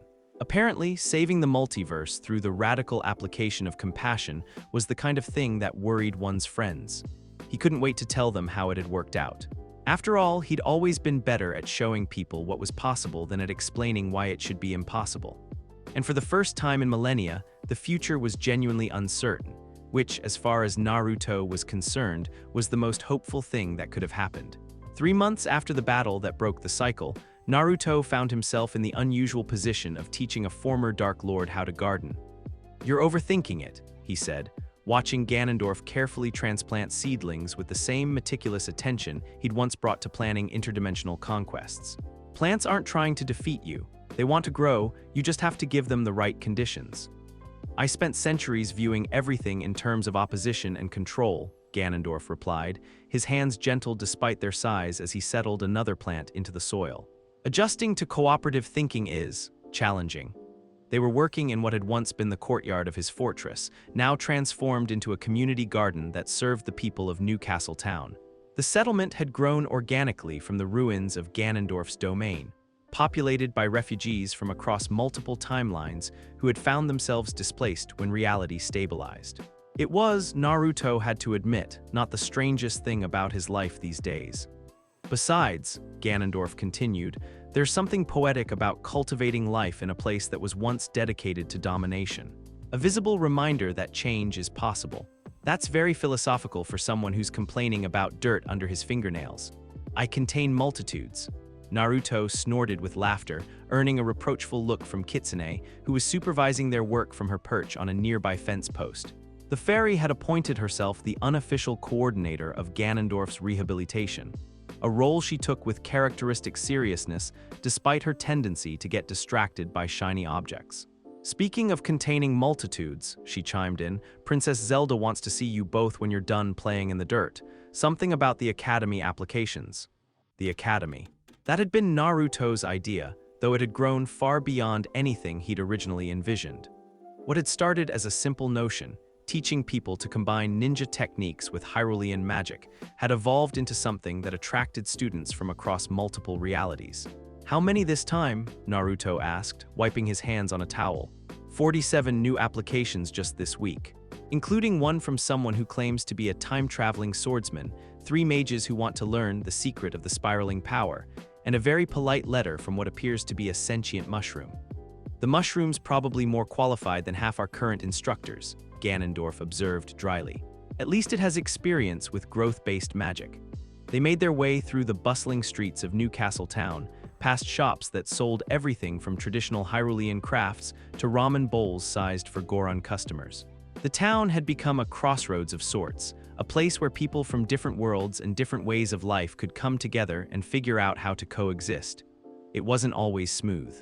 There had been conflicts, misunderstandings, and at least one incident involving a visiting dragon who hadn't understood that the fountain in the town square wasn't actually a territorial challenge.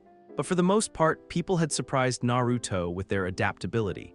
You know, he said as they passed a group of children playing a game that seemed to combine ninja training exercises with traditional Hyrulean dancing. Sometimes I can't believe this is actually working. I can, Ganondorf replied. You have a gift for making the impossible seem inevitable. It's quite annoying, actually. Hey, I'm not the one who spent 3 months convinced that teaching kindergartners basic chakra control was some kind of elaborate torture. They have no respect for the fundamental laws of physics. It's deeply unsettling. Zelda was waiting for them in what had been the old throne room, now converted into something that looked more like a comfortable library than a formal audience chamber.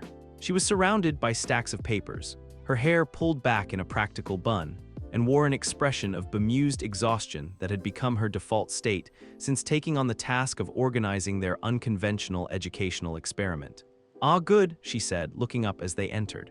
"I need input on some of these applications. Specifically, how do we evaluate someone whose primary qualification is defeated darkness itself using the power of friendship and really good soup?" "That depends," Naruto said, settling into one of the chairs arranged around her desk. "Is the soup actually good? According to the references, it's transcendent. Apparently, it convinced a demon lord to become a professional baker." "Accepted," Ganondorf said immediately.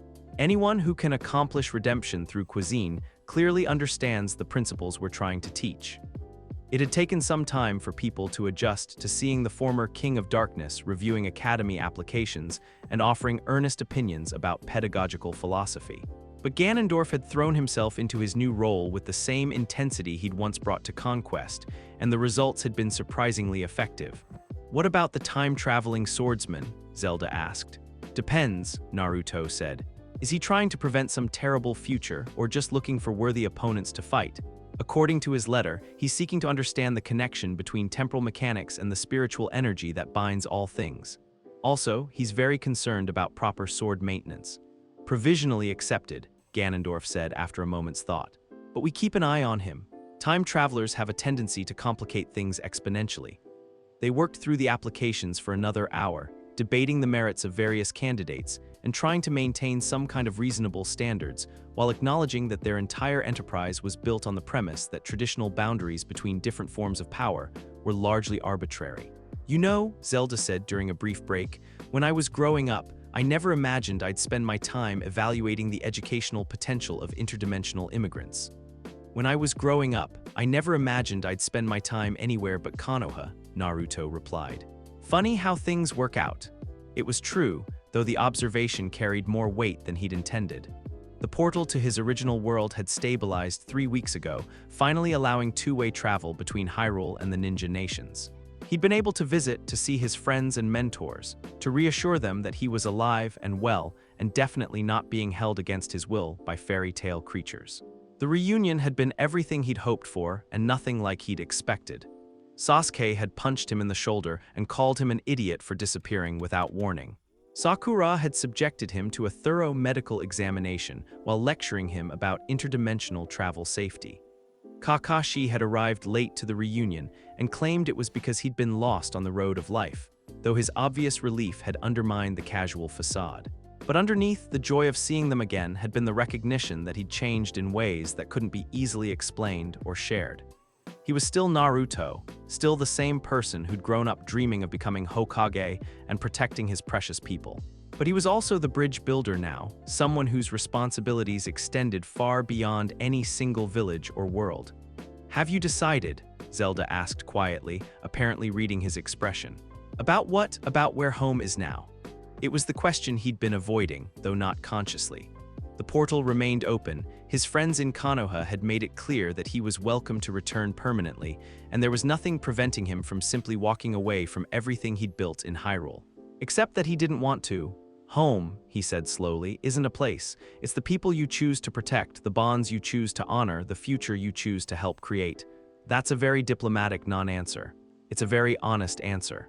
"My home is wherever I can do the most good, wherever I can help the most people, wherever I can keep building bridges between things that used to be separate."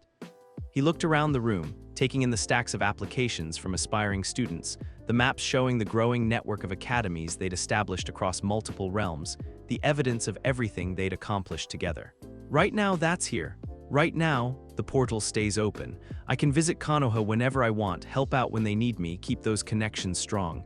But this," he gestured broadly at the organized chaos of their shared enterprise. "This is where the real work is happening. This is where we're proving that different worlds, different ways of life, different kinds of power can all coexist and strengthen each other." Zelda smiled, though she tried to hide it behind a stack of papers. I'm glad, we need you here, all of us. Before Naruto could respond to that loaded statement, Kitsune burst through the window with characteristic disregard for conventional entrances. Emergency, she announced, doing frantic loop-de-loops in the air. We have a situation at the training grounds. The advanced students are trying to combine Goron strength techniques with shadow clone jutsu, and something has gone very wrong. They could hear the explosions from 3 blocks away. Define very wrong, Ganondorf said as they hurried through the streets. Well, the good news is that nobody's hurt, Kitsune said, somehow managing to sound both relieved and worried. The bad news is that there are now approximately 250 Goron strength shadow clones scattered across the training field, and they've decided to have a friendly wrestling competition. That doesn't sound so bad. They're using the buildings as wrestling partners. The training ground, when they arrived, looked like it had been visited by a localized earthquake with a sense of humor. Several structures had been relocated to entirely different positions. The obstacle course had been redesigned into what looked like abstract art. And in the center of it all, a crowd of identical figures were engaged in the kind of enthusiastic roughhousing that would have been harmless if they hadn't possessed the strength to juggle boulders. Well, Naruto said, surveying the chaos, this is definitely a learning experience. For whom? Zelda asked. All of us, probably. It took the better part of an hour to sort out the situation, dispel the overpowered clones, and convince the sheepish students that combining techniques required a bit more forethought than they'd demonstrated. But eventually, order was restored, repairs were begun, and everyone involved had gained a healthy respect for the importance of proper safety protocols. You know, Ganondorf said as they walked back through the town in the evening light, there are days when I miss the simplicity of being an interdimensional tyrant. At least when I was conquering realities, I knew what to expect. Where's the fun in that? Naruto asked. Besides, would you really want to go back to the way things were? Ganondorf considered this seriously, as he did most questions these days. No, he said finally. No, I wouldn't. This is better, more complicated, more unpredictable, infinitely more frustrating, but better. They'd reached the garden again, where the plants they'd been working on earlier seemed to have settled well into their new soil. In the fading light, the growing things looked peaceful, content, full of potential for the seasons to come. You know what the best part is? Naruto said, settling onto one of the benches they'd placed around the garden's perimeter. What's that? We're writing new stories, not just repeating the same old legends about heroes and villains and cycles that never end. We're proving that people can change, that enemies can become allies, that there's always another way if you're willing to look for it. New legends, Zelda said thoughtfully, joining them on the bench. I like that. As if summoned by their words, children began appearing from various corners of the town, some human, some Hylian, some from species that didn't have convenient names. They gathered around the garden with the expectant air of an audience waiting for a show. Story time, one of them called out, a young Goron who barely came up to Naruto's knee. Tell us about the bridge builder. Oh, that's a good one, Kitsune chimed in, settling on Naruto's shoulder with obvious satisfaction. Once upon a time, there was a ninja who got lost and ended up in a fairy tale. As Kitsune began spinning the tale, embellishing shamelessly, as always, Naruto found himself thinking about beginnings and endings, about cycles that could be broken and new patterns that could be created. The story she was telling wasn't quite accurate, but it was true in all the ways that mattered.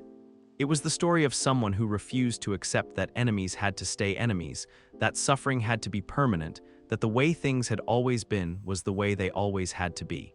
It was a story about bridges built between worlds, between hearts, between possibilities that had never been explored before. Most importantly, it was a story that was still being written. Every day brought new challenges, new opportunities, new chances to prove that change was possible if you were willing to work for it. And they all lived happily ever after, asked a small voice from the gathered crowd. Better than that, Naruto said, grinning at the expectant faces around him. They all lived interestingly ever after, which is much more fun. As laughter rippled through the crowd and Kitsune launched into another tale, this one involving a former Dark Lord learning to bake cookies, Naruto felt a familiar warmth settling in his chest. Not the blazing energy of chakra or the golden light of the Triforce, but something simpler and more powerful. The satisfaction of a job well done, friends to share it with, and a future full of possibilities that no one had thought to imagine before. It was, he decided, a pretty good way to live a legend, even if he did have to teach interdimensional gardening techniques to reformed megalomaniacs as part of the deal. After all, everyone had to start somewhere. And he'd learned from experience that the most impossible changes often began with the smallest steps. As the stars came out over Newcastle Town, stars that shone a little brighter now that the cosmic balance had been restored, Naruto found himself humming that familiar melody again.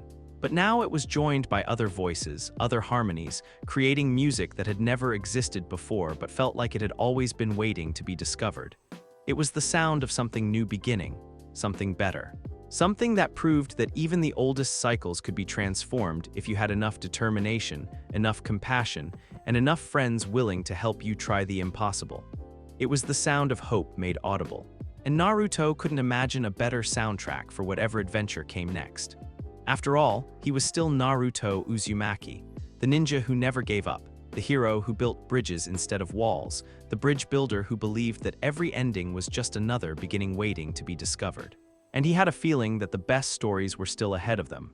So Naruto went from lost ninja to literal bridge between worlds, and somehow convinced the King of Darkness to take up gardening. Only this guy could turn the final boss fight into a redemption arc. What hit you the most? That moment when he chose to heal Ganondorf instead of finishing him? Drop your thoughts below, and seriously, if you've got other crossover ideas this crazy, I want to hear them. Subscribe for more stories where friendship really is the ultimate jutsu. Catch you next time.